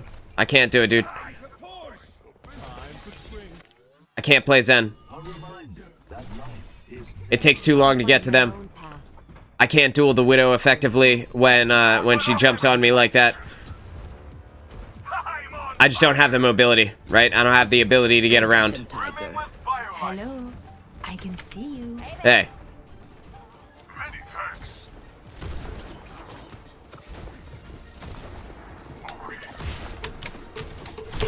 What a shot, bro. She is a really good Widow. I can't be mad about it. We're so close. But we're not gonna get it. Yeah, it's all good. We could argue that that's my fault because I took the duel with the Widow instead, but, you know. I'm gonna eat some spicy ramen and watch the VOD review, then once I'm done, I'll come back and join you. Sounds good, bro. I probably won't be live after that, but, you know, I want you to make sure, I want to make sure that you don't take anything personal in that VOD review. It's not your fault your team didn't want to play the 5v5, man. You can only, you know, I talk about talking to them. Make sure you do talk to them, especially in comp. You want to make sure that you are saying, hey, can we get together? Can we go 5v5? Like, and make sure that when you tell them, you make sure that you are the voice of reason. Someone needs to lead, and if nobody's making call-outs, it can be you. So, like, you had the chance to win it. You had 5 ultimates online, and you had the chance to bait out their ults and then win it. And if you guys had done that, like, if you'd have said that to them, and I know you have the game sense to understand when you can throw away one team fight to bait out their ultimates. If you'd have said that to them, I think that the game would have gone differently. Our tank was too aggressive. He never swapped off of Winston. He was getting countered super hard. And, like, you just gotta be understanding of when it's time to swap, right? I tried to give them the Zen pick, but nobody... Like, the tank should have been diving people like Widow, not diving people like Roadhog. How you gonna win against the Roadhog as Winston? He's got a shotgun and you're a giant target with a massive head, you know? Pedro Stark, what's going on, bro? Thanks for being here. Pedro's over on Twitch. I appreciate it, dude. I'm also live over on the DudeNoWay live channel on YouTube. For those of you who don't know. We got Littlefinger as our tank. If you guys remember him from Game of Thrones. It makes sense that he would play Roadhog.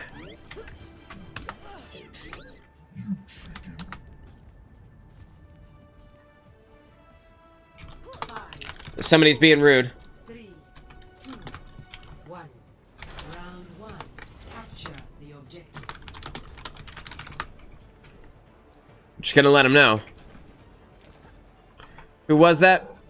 That is our Tracer. Tracer, I'm not gonna heal you. Let us end this. Let me balance And that's what you get. I'm gonna let you die a few times so that you stop being rude to everybody. I'll keep the hog alive. The Moira walked in front of my Suzu, so it hit her instead of the Bastion. It wouldn't have saved him anyway, but...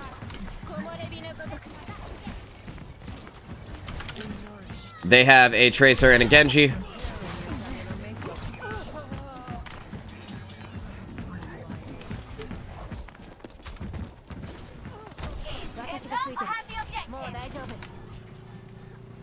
Trying to keep this tank alive. Tanking up a storm. Pedro Stark subscribed for 5 months in a row. Pedro, I love you, man. Thanks, dude. What do you think about the end of the light stuff? I'm with you. How do you feel about getting weapons from 4 years ago again? Under my protection. They sunset them pretty effectively, huh? Sunset them and then brought them back. They're like, man, aren't you excited about getting the mountaintop and the recluse again? I'm like, nah, fam. What do you mean? Why would I be excited about that? The onslaught looks cool, I guess, though. The outbreak and whisper missions coming back. I liked those missions a lot. I don't know that I liked them enough to have them sunset and then want to do them again. I don't know that I necessarily care. I never use those exotics either. So I'm not sure how much I care about them coming back. But, you know. Your team definitely sniffs glue.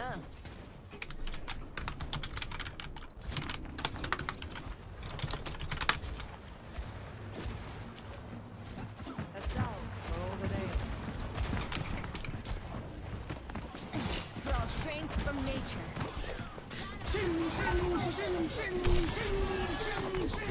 I'm on fire. Everyone follow me.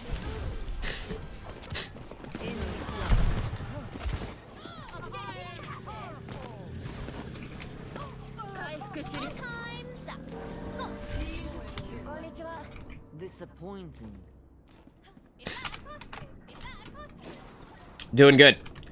It's pretty neat because a lot of people forget meta has changed and everything from Into the Light was unplanned. I disagree. Like, well, I do think that, they did delay it. They needed to put something out. You can't just make game mode like Onslaught off the jump like that, right? Like, that was being planned for months, 100%. That was 100% being planned for months. It takes literal, like 3 to 6 months of time to be able to make a game mode like that. Like, that was already in development, and they just had to push it forward, right? Like, I do think, and also the other stuff probably was meant to release during Final Shape, and they were like, all right, well, this is mostly done. Let's just finish it off, and we'll push it forward. I don't think any of that was unplanned. I just think that they had to push some of it forward in the timeline a little bit and separate it from the Final Shape content. That's just not how game development works. Like, you can't make something like that in like 3 weeks or whatever it is. It just wouldn't work. There'd be too many bugs. It would be a broken game mode. I mean, it is cool that they're pushing it forward, though.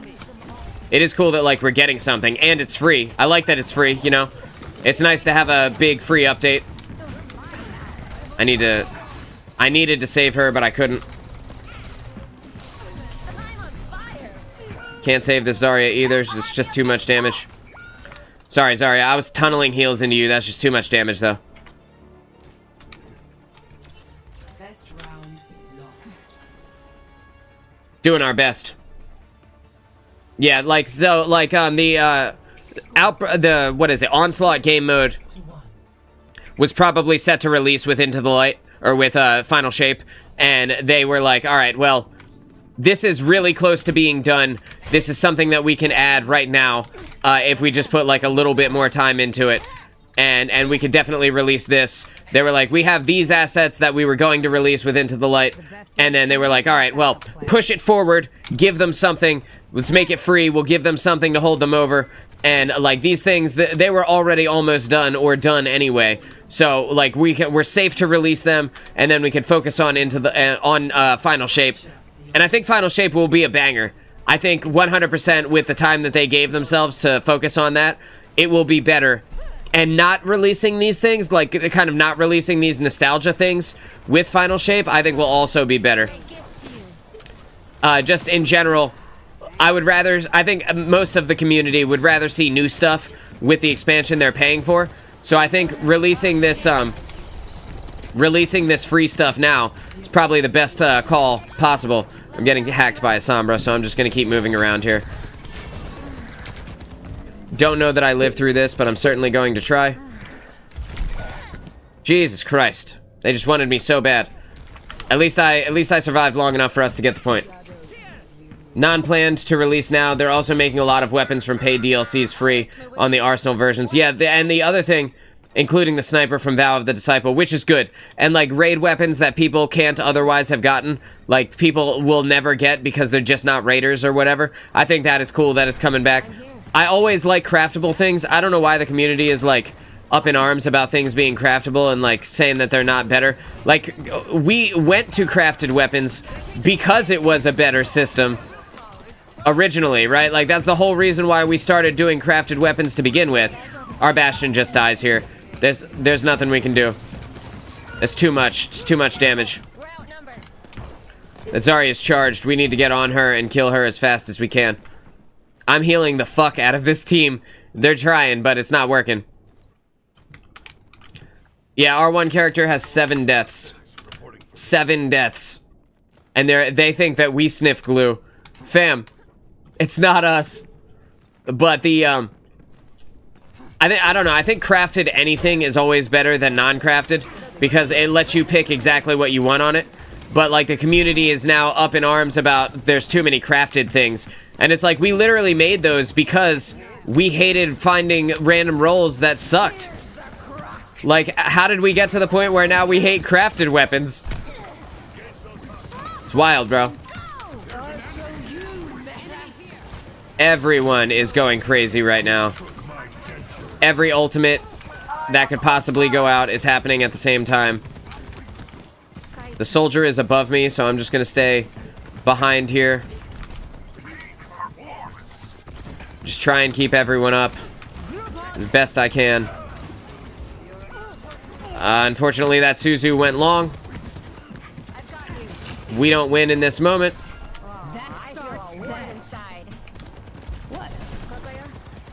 Best case scenario, maybe this Sojourn gets some awesome value out of her rail, but it's not working.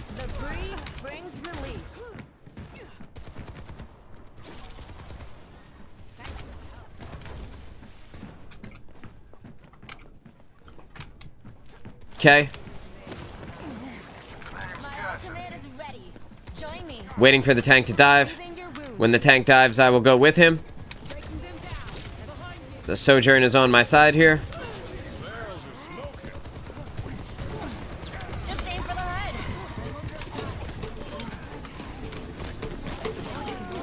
Be healed. I'm on fire. Nice to know you have my back.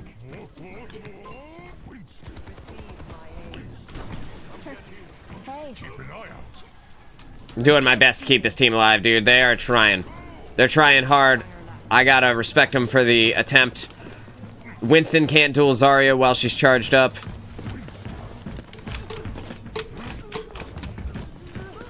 Under my protection.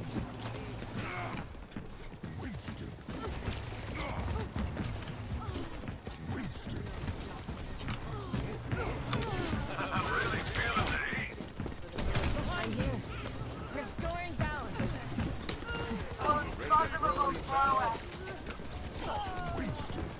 Cool. We're winning it now.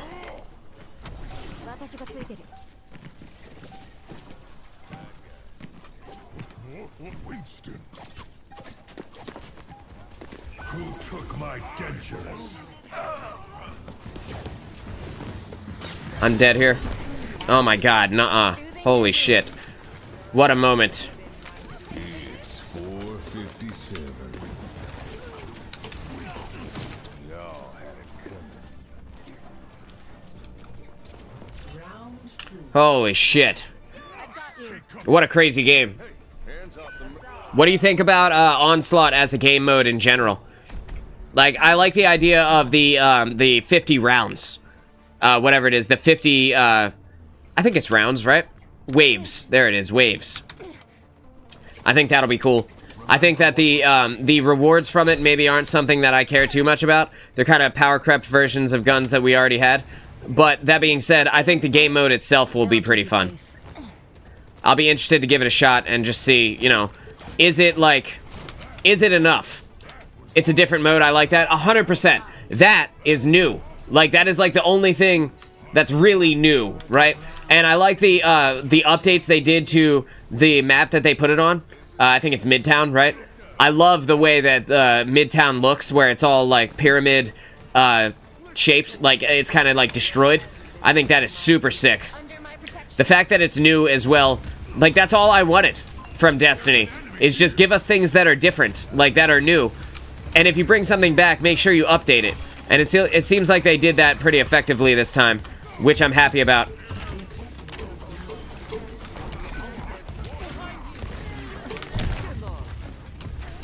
I'm just trying to keep this Winston alive. I'm getting shot from the side here. What's up? Just trying to keep him up. And of course, he dives out of the way of my Suzu. You need to back out, brother. Your body is bigger than the piece of cover you were using.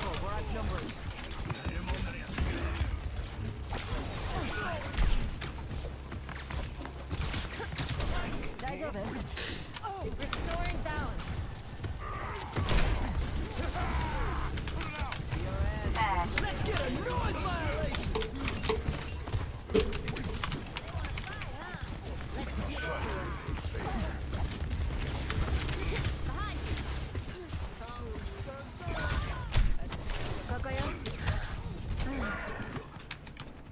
Just wait. We got two in the respawn. We need to just wait it out. My gift to you.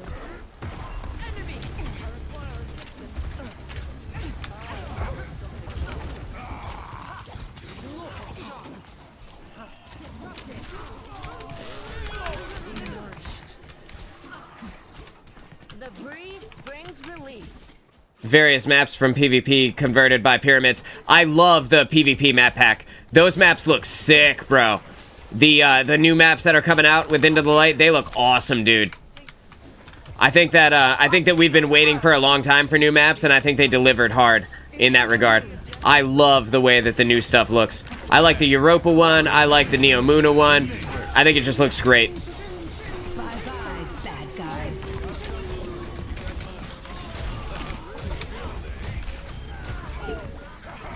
This is just everyone here.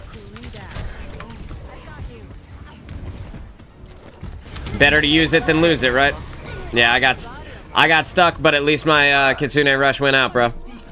Did my best to try to keep them alive so hard. I tried so hard to keep them alive. Also, isn't Tree of Life arguably one of the strongest support ults? At least it used to be before the new DPS passive. Tree of Life is pretty decent. Yeah, 13 deaths. I know that's the guy who was talking shit. He got 13 deaths.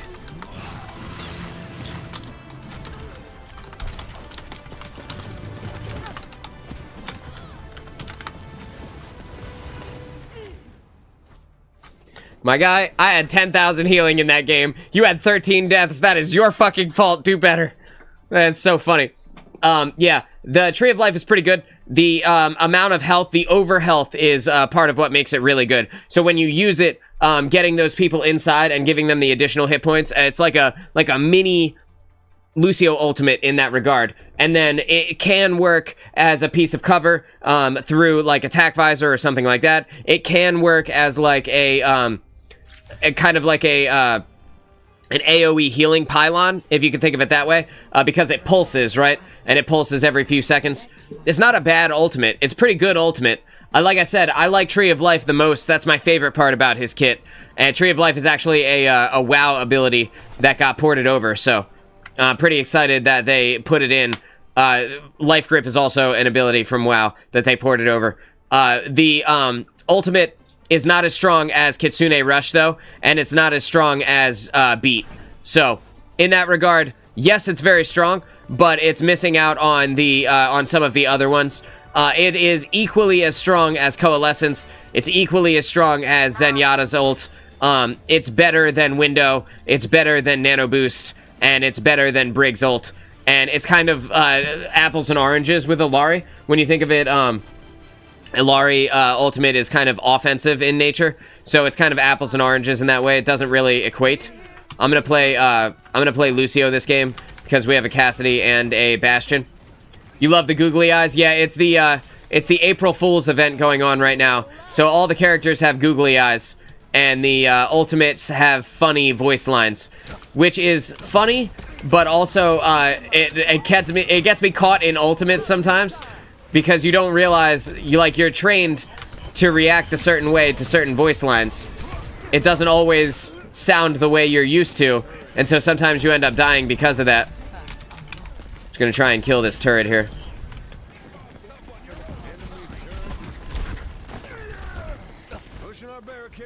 Just keeping the team alive here. Putting some damage in where I can. Checking the side. Nobody there. Okay. Just keeping the team inside of the healing aura.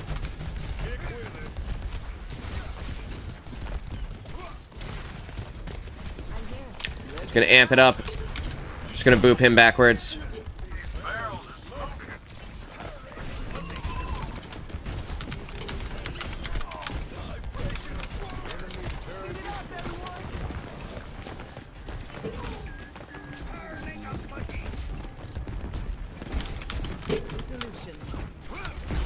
Okay. Got their Torbjorn is here. Just gonna kill this turret immediately. Gonna amp it up. Just gonna amp it up on the squad because they're gonna take a lot of damage from this turret being here and the Reaper being in our midst. We're in the point now. Okay, I think we just do this. Save the Bastion. Boop the Doomfist off. Just gonna get him out of the way there. Good, and we got maximum value for that. Right, and we're gonna try and boop that Reaper, but it's not quite gonna work. We have the Moira is ulting on my side. I'm just keeping everybody inside of my ultimate best I can. We see that I am getting shot from the side here, so I'm just gonna use the side angles to try and get out of the way. Right, and I'm utilizing the side angles to get myself out of here, right, using the speed, using the healing, getting back up with the squad. He's just literally booping me where I want to go. Thanks, bro. I appreciate it. What a guy, dude. What a guy, man.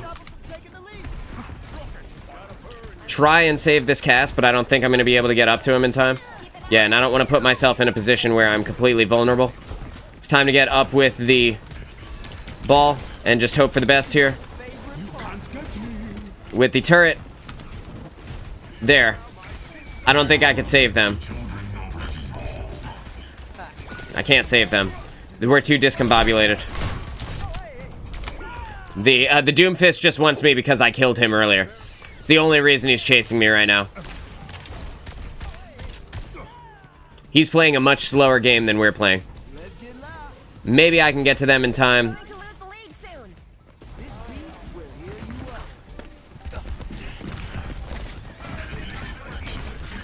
He's a countryman shy of the devil's lunch break. And kill that Reaper.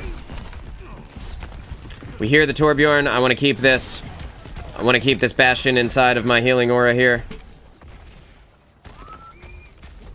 We still have the lead.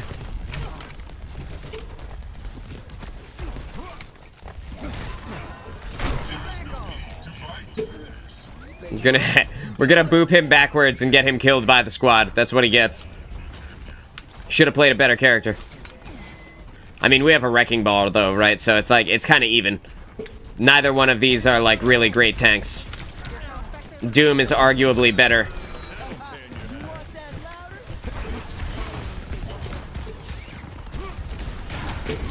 Yeah, that's okay. I didn't hear him because I was busy dealing with the Doomfist. It is what it is. I have ultimate for when we get back. We just need to, we need to fall back. If you guys can fall back. Maybe we can save them. Right, maybe I can escort Bastion, come back. Check. Enemy turret ahead. Amp up this beat. Just aim for the leg. Who wants a billion hit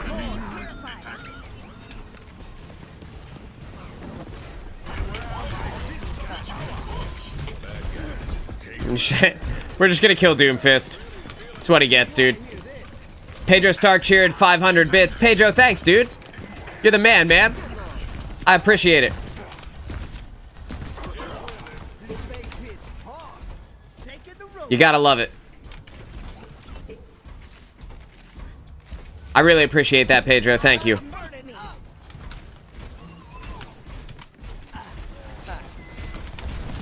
Okay, we got that, got that turret down. We see the Doom is up there.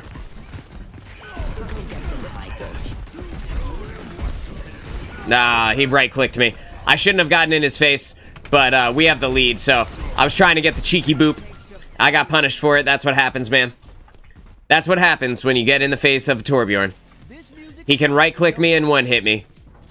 I shouldn't have done it. Gotta wait for the team here. Got ball. Bastion is already here. Okay, we're good. We're together for the 5.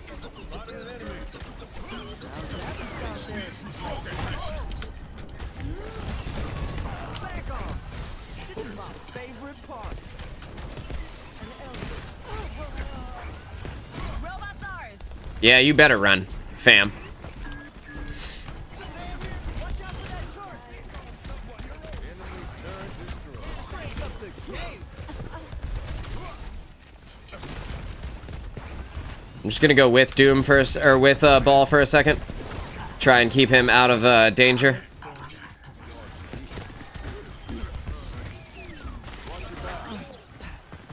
up this beat.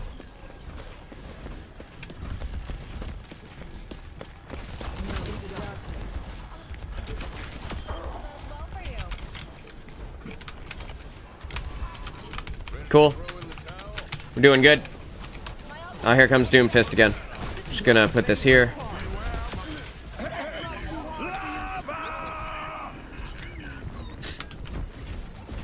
Torbjorn just spraying lava wherever he can. He can't get up to us in time, so he's trying to stop us any way he can.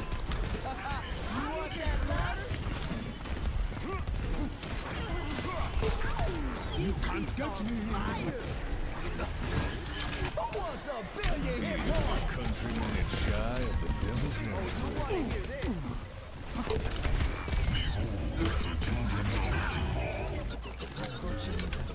Go, team. Time to put. Over there.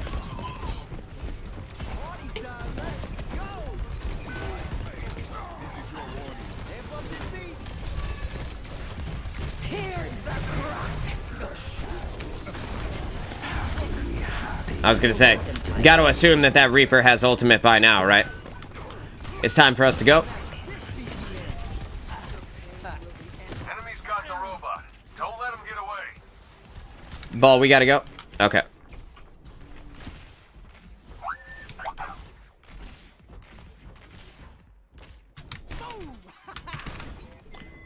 We are slaying it, bro. We don't actually have to push it any farther than this. Like, once we win this next team fight, we can kind of just wait with the robot. Let's get loud. Cass, stop line of sighting me.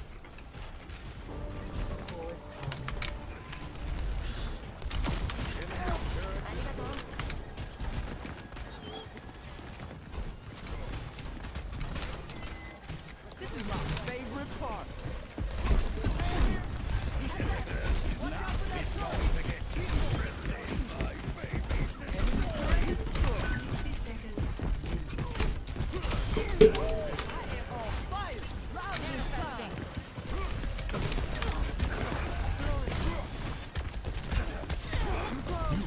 Who wants a billion hit points? Thanks for the heal.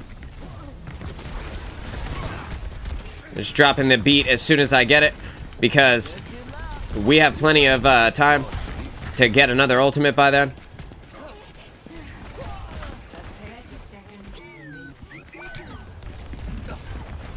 Go get them, Tiger. Just gonna snag that health pack, get out of the way here. Stop their barricade.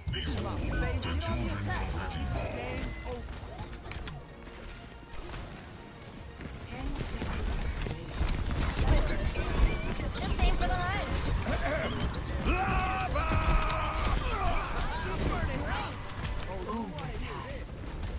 Just gonna get around here. Get him off the robot.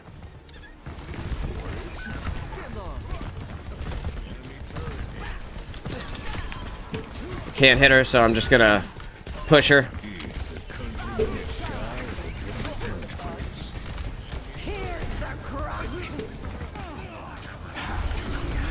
Nah, that got me. Good for him. I am not... The Ana targeting is wild. I'm just a baby. Well, alright then. It's all good. We did great. We won. That's the important thing, right? What a crazy-ass game that was. Holy shit. People were all over the place, dude. 11,000 healing, though. 4 deaths. Least deaths in the lobby by quite a bit. Actually, no, the ball had 1 less death than me. I take it back. He did 25% better than me at staying alive. Alright, I got 1 more in me, I think, and then I'm going to call it a day here. We'll see what happens. I'm going to play support again. We'll try and kick ass, take names. I'm going to give it to the ball. Got a bunch of endorsements all rolling in at the same time. Thanks, guys. Appreciate you.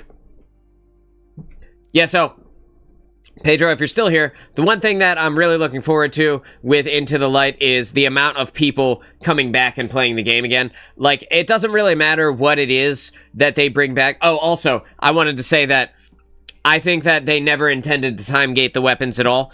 And I think that they said that they were going to time gate it because they announced that they were going to do it, right? That they were going to bring all the weapons back. They didn't say shit about time gating, right? And then it wasn't until the next This Week in Destiny that they were like, hey, these weapons are going to be releasing on April whatever, and then the following weapons will release 1 a week for the next few weeks, right? They didn't say nothing about that at the beginning, which tells me that someone on their strategy team was like, hey, what we need to do is tell them that we're going to time gate the weapons, and then make it so we don't time gate the weapons, right? Or at least roll back the time gating of the weapons so that we build trust with the community, and they're like, hey, Bungie is listening, right? And 100% I think that's what happened.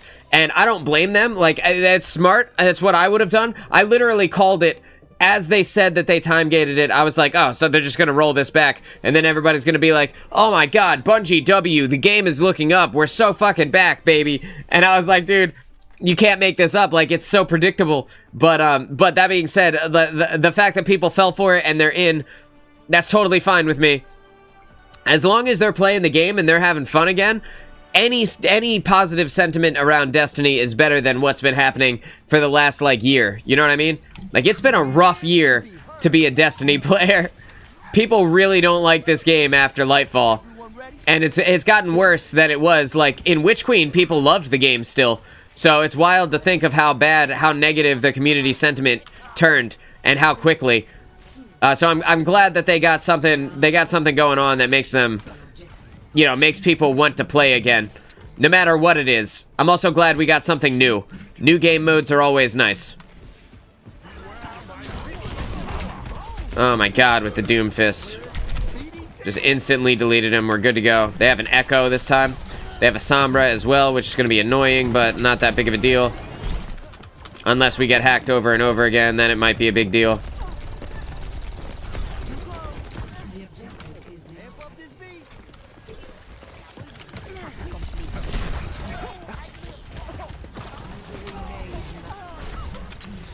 Using the, I got booped onto the point, so I'm going to use my cover here on the point and hopefully live.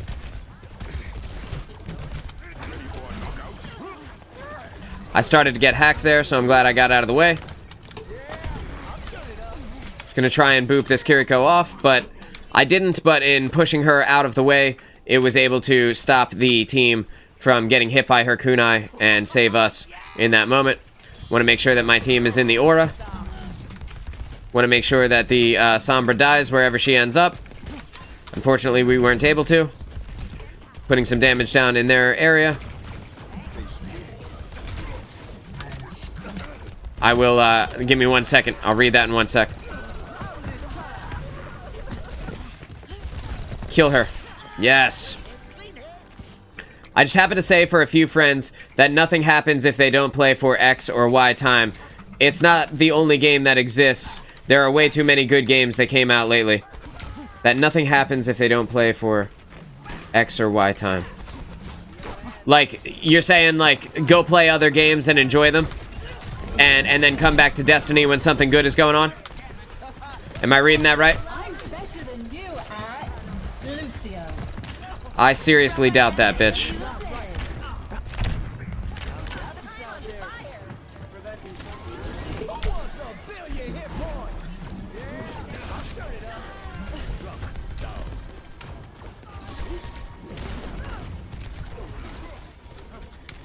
Just gonna get back up with my squad so that I don't waste my life. Who's using a fire? Not me. Don't worry. This shit goes so hard. Thanks for the touch-up. That's not right. I'm gonna wait until her fade or her fly is off cooldown, and then I'm gonna boop her into the wall, where she will die.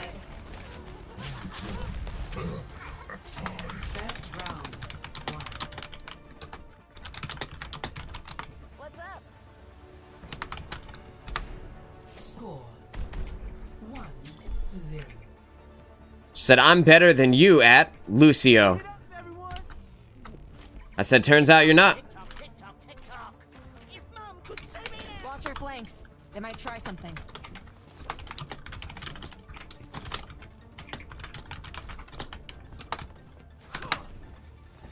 Things always go well when you're working with Junkrat and Roadhog.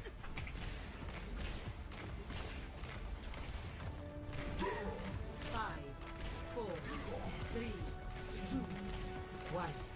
Round 2. Capture the objective.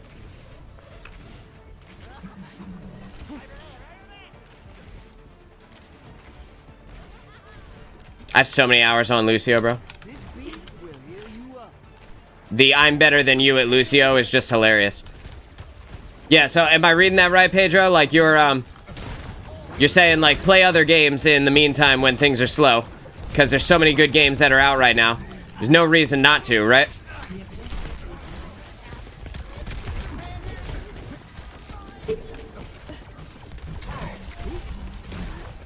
Where you going, fam?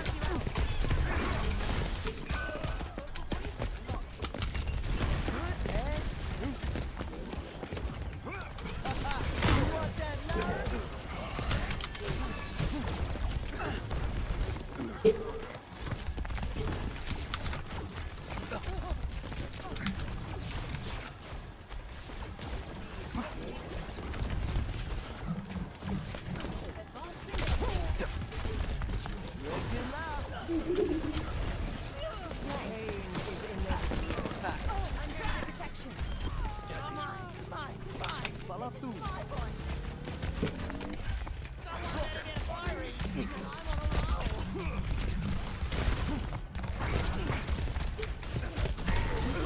Accelerated assist.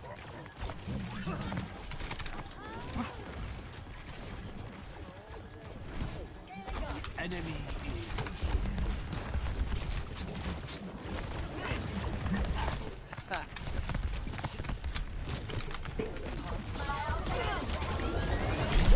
Oh, you want to hear this?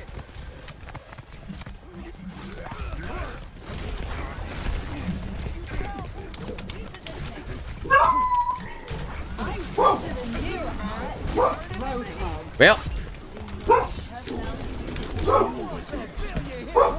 just gonna counter that ult with another ult, and we are good to go. Just waiting for the team to win it here. We're halfway to winning it. The dog is going crazy. I think the dog knows.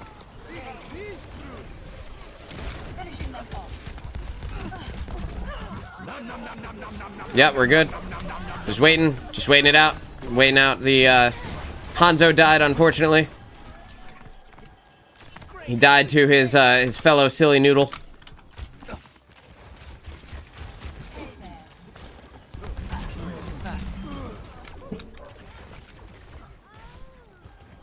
Just keeping everybody alive.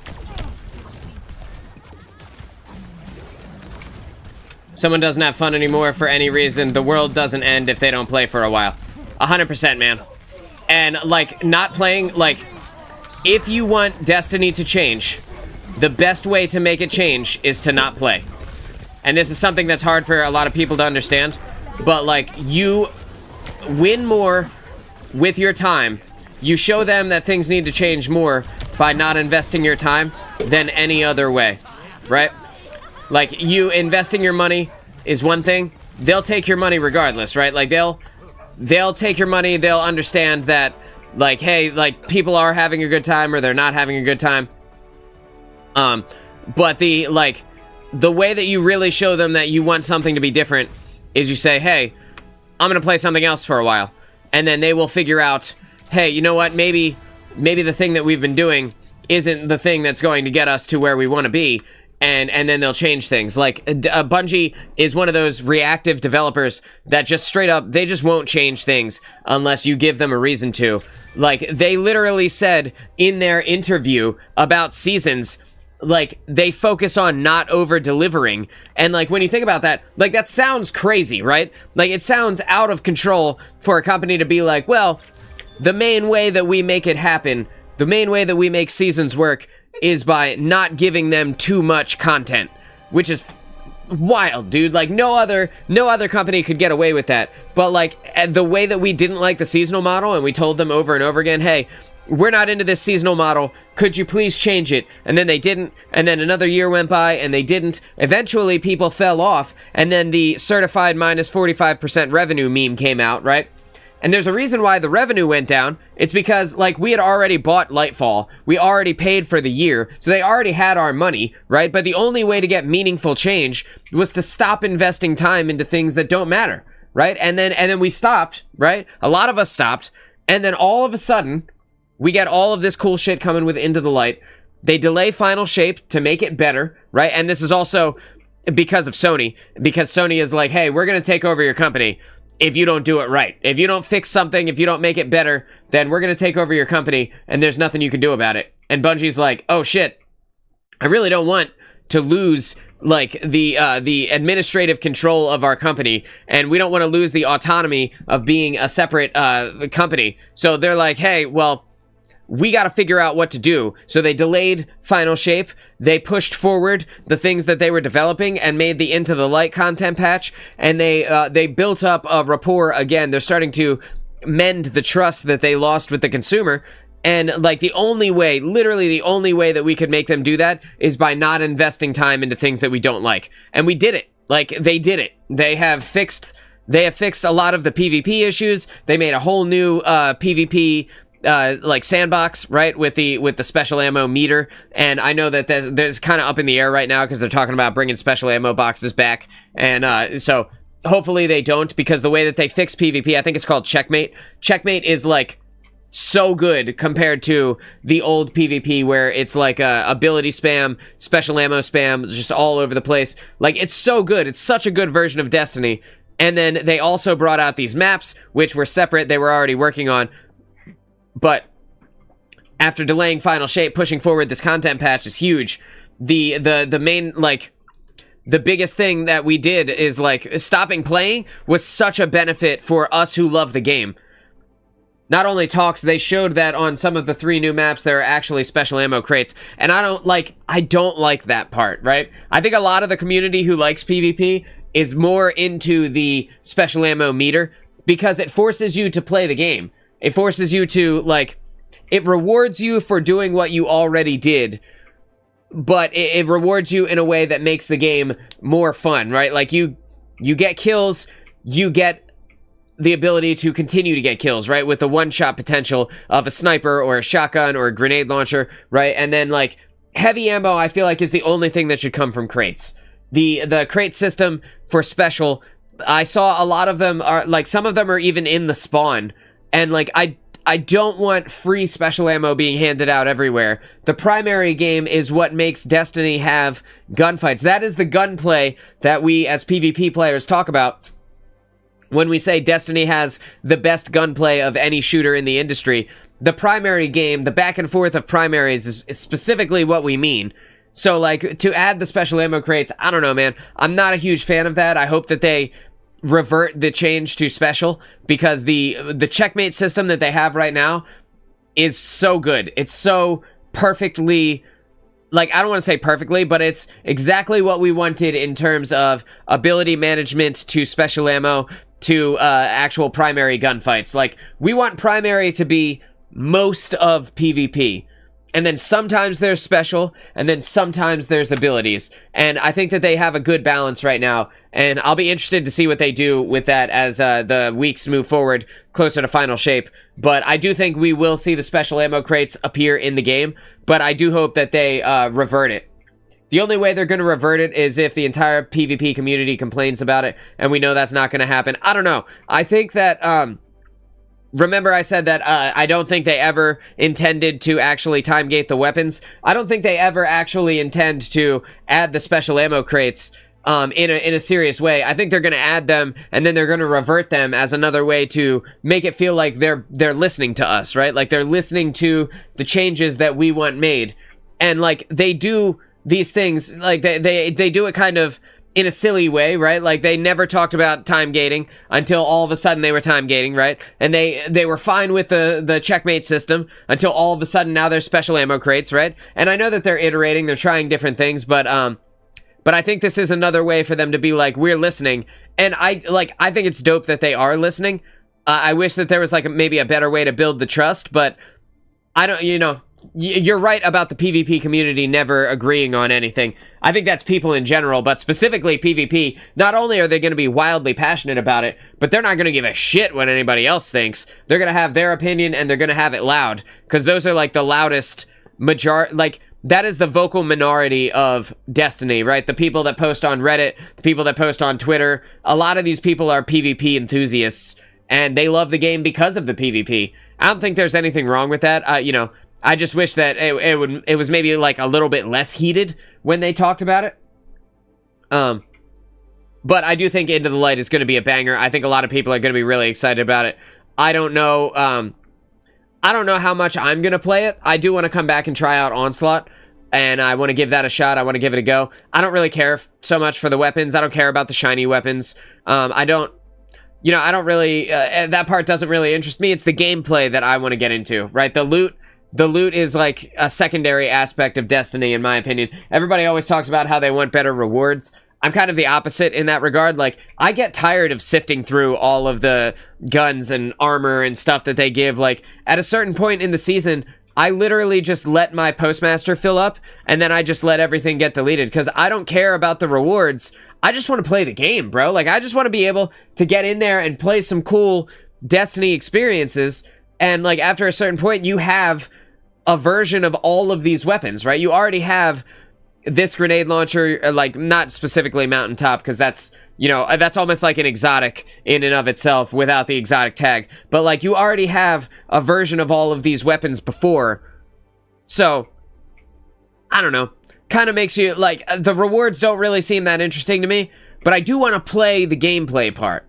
And I think maybe I'm in the minority when I say that. Like, the rewards don't interest me that much. But, like, the inventory management part of Destiny is so long. It's like Diablo in that regard. Like, it has so much inventory management, and I kind of don't care about it. I kind of just want to play the game, right? Like, we've asked for a loot filter. We've asked, like, they took away blues dropping and stuff like that, which is all well and good, but you still just get spammed with so many armor pieces that you don't care about, like, so many trash roll weapons that you don't care about. Like, I just want the gameplay, man. I just want to be able to experience Destiny and have fun, And that is, I think that's going to be cool with Onslaught.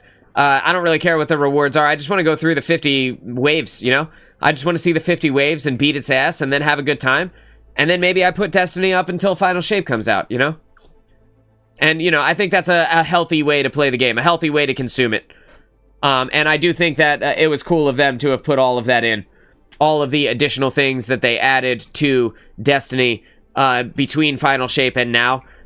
All of that is a massive win for the community. It gives people a reason to get excited, gives people a reason to want to come back. Oh, the Whisper ship. I wanted to talk about that. The Whisper of the Worm ship coming back in a new variation is amazing. Good for them. What a great idea. Because, like, the cosmetics are, like, and not emblems, because, like, emblems get done to death, right? There's always a new emblem for you to go and get. There's always, like, hey, I'm giving away an emblem on Twitter, or, like, sign up for this thing and you can get an emblem, right? Like emblems are everywhere. But a new ship, now we're talking, bro. Like, I still use the original Whisper ship on all 3 of my characters. That is my only ship that I have used since the original one came out. So I'm going to be stoked to go and get the other one. That part I'm really excited about. So that'll be cool. What do you think about the ship? Do you have the old one? Out of curiosity, before I end this here. The Outbreak mission coming back is also cool. That was one of my favorite missions. I think that the like the exotic missions that they put in, and specifically the dungeons, are like some of the best Destiny content in the game. You have 1,000 wings. Yeah, it's such a good ship, man. Such a cool looking ship. And it, like, the fact that you couldn't get it again after they took away Whisper and the mission on they took away Io, I mean, and they took away the Whisper mission. The fact that you couldn't get it again, that rarity is the whole reason why I wanted to wear it and use it for years, you know? Because it was something, like, it was a I was there moment. It was like like me and Ice Cold, we went in and we conquered that shit together. We 2-manned it. We had a great time. It was like, you know, it took multiple weeks to get the ship too. So you had to really commit to your time with the game. And it was just so much fun. It was such a good cosmetic to chase. I felt like that was one of the pinnacle achievements of that. At least 3 weeks, right? Yeah. And you had to go in and do different things each time too. And I thought that was really cool. And the fact that it wasn't like a gun, the fact that it wasn't like a weapon or an armor piece that directly resulted in a power increase, like, it was just cosmetic. That made the chase more exciting for me, because there are so few of those things in the game. Like, you can get a ship from Trials that drops sometimes, or a ghost, I mean. I'm not sure if you can get a ship, but I know you can get a ghost from Trials that drops sometimes. I feel like you can get a ship after you hit Flawless, and, like, on the Flawless card, if you keep playing after that, I feel like there's a chance for the ship to drop. But, like, it's not a guaranteed thing. It's not like a go and complete these objectives and you get a ship. The only ones that happen with that are, like, titles, right? And you get the seal, and then you get the ship too, right? Which I think is cool. But, like, this was not related to a seal. This was just, like, a separate cosmetic chase. I loved that part, man. That was one of my favorite parts about the Whisper of the Worm mission. It's gonna be dope, either way. It's gonna be dope to see those come back. It's gonna be neat to see what they change. I don't really care about crafting Outbreak. I don't really care about crafting Whisper of the Worm. You know, max stability Whisper. That sounds cool and all. Who the fuck uses Whisper of the Worm anymore, bro? Like, we have rockets. We had like 2 years worth of linear fusion rifles that were just insane. Now we have rockets that are insane. Like, I don't know who's out there using their exotic slot for Whisper of the Worm, but that exotic needs to go to a primary so we get that 40% damage boost to red bars, bro. Like, what are people doing, you know? But I am excited to I'm excited to check it out and dive into some of the Into the Light content. It'll be fun. And the fact that it's free, you know, is better for everybody who doesn't want to come back and spend more money on Destiny before the final shape. They needed to give us a free thing so that they could build enough trust that people would want to buy the final shape. And I don't think the pre-order numbers mean anything. The fact that pre-orders are low for final shape, I don't think that means anything. Most people don't even pre-order games anymore. Like, and unless you're buying like the digital deluxe edition or the holy shit package, right? Like, I don't know who's out there buying the pre-order for a game. We just buy it the day of, you know, like when it comes out or the night before, we just buy that shit, right? Like, we don't pre-order it, not months in advance anyway. For what, you know? I mean, I'm sure some people do, but most people, I feel like, we're beyond the time of pre-orders. Like, back in the day when we had midnight releases, like, in person, like, you go to GameStop and you have a midnight release, like, that was amazing. I loved going to those. But we kind of don't do that anymore. So, you know how it goes, man. How did you like Guardian games? I heard that turned out to be, like, at the end, everyone was even.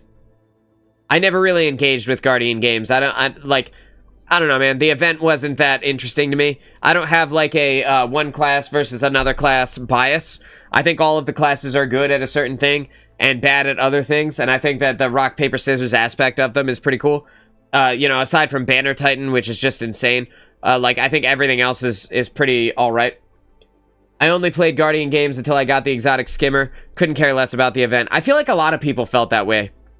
You know, like the class versus class thing, I just don't think there is a real bias in most people's eyes. I don't feel like there are people out there that are like, bro, I'm a Titan main all the way. You know, like, I'm sure there are some of them, but I feel like most of us just have most of the characters, right?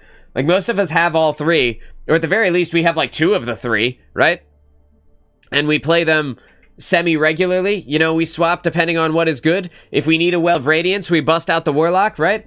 If we need a Bubble, or, like, a Banner Titan, we bring out the Titan. And when we need the heavy burst damage, we get Celestial Nighthawk, right? Like, I don't know. I feel like it's not that big of a deal. I feel like we are all of the classes at heart, right? Like, every Destiny player is every class. So I don't see how there could be this bias, this rivalry between 3v3. Or not 3v3, between class versus class. It reminded me of an old game mode that used to be in Halo, where it would be, and I'm pretty sure they did this for one of the Guardian games, where it was like 3v3v3. So it's 9 people in a lobby, right? And back then, there were no classes, right? But it was 3v3v3, and then with Destiny, I feel like it was 3 Hunters, 3 Titans, 3 Warlocks, and it was like a free-for-all, not free-for-all, but like a team-based team deathmatch. I can't remember if that was this year or if that was in previous years, but I know they did that at some point. But like, yeah, I never really played Guardian games. The seasonal events don't really interest me that much. I care about Iron Banner. I care every now and then. I'll jump into trials for a weapon that I might want, but just in general, I don't really care about the, I don't care about cooking, like baking cookies for grandma. You know, I'm not out there doing that. I'm not out there doing the moments of triumph. None of that shit. Like, I don't know. I'm just tired about Guardian games, and a lot of people I know are the same. They should reissue events that haven't come back in a long time, like Revelry, like Crimson Days, like SRL, baby. We got the Skimmer Racing League now. That would be amazing, right?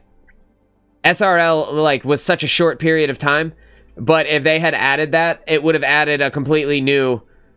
Yeah, dude, exactly, right? It would have added a completely new reason to come back and play Destiny. Maybe, and like, this is a crazy thought, but maybe Destiny doesn't have to all be shooting guns. And I think Bungie could have done well, you know, focusing on that a little bit as well as what they have. I think that Skimmer Racing League would have been a thing that a lot of people wanted to come back for. And maybe they would have even, you know, if you put the barrier behind Skimmer Racing League, being that they actually had to come and do the quest for the exotic skimmer, bet you a lot more people would have came back just so that they could see like 4 or 5 different racing maps, you know? Imagine they had released a leaderboard too, forget about it. There would have been mad people playing that. That would have been more popular than Gambit and PvP combined. 100%. Like, people would have dove into that because you don't need, like, aim or gun skill to win a racing game.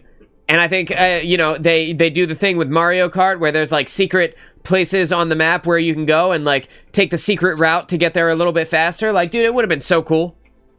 I hope they do that with Final Shape.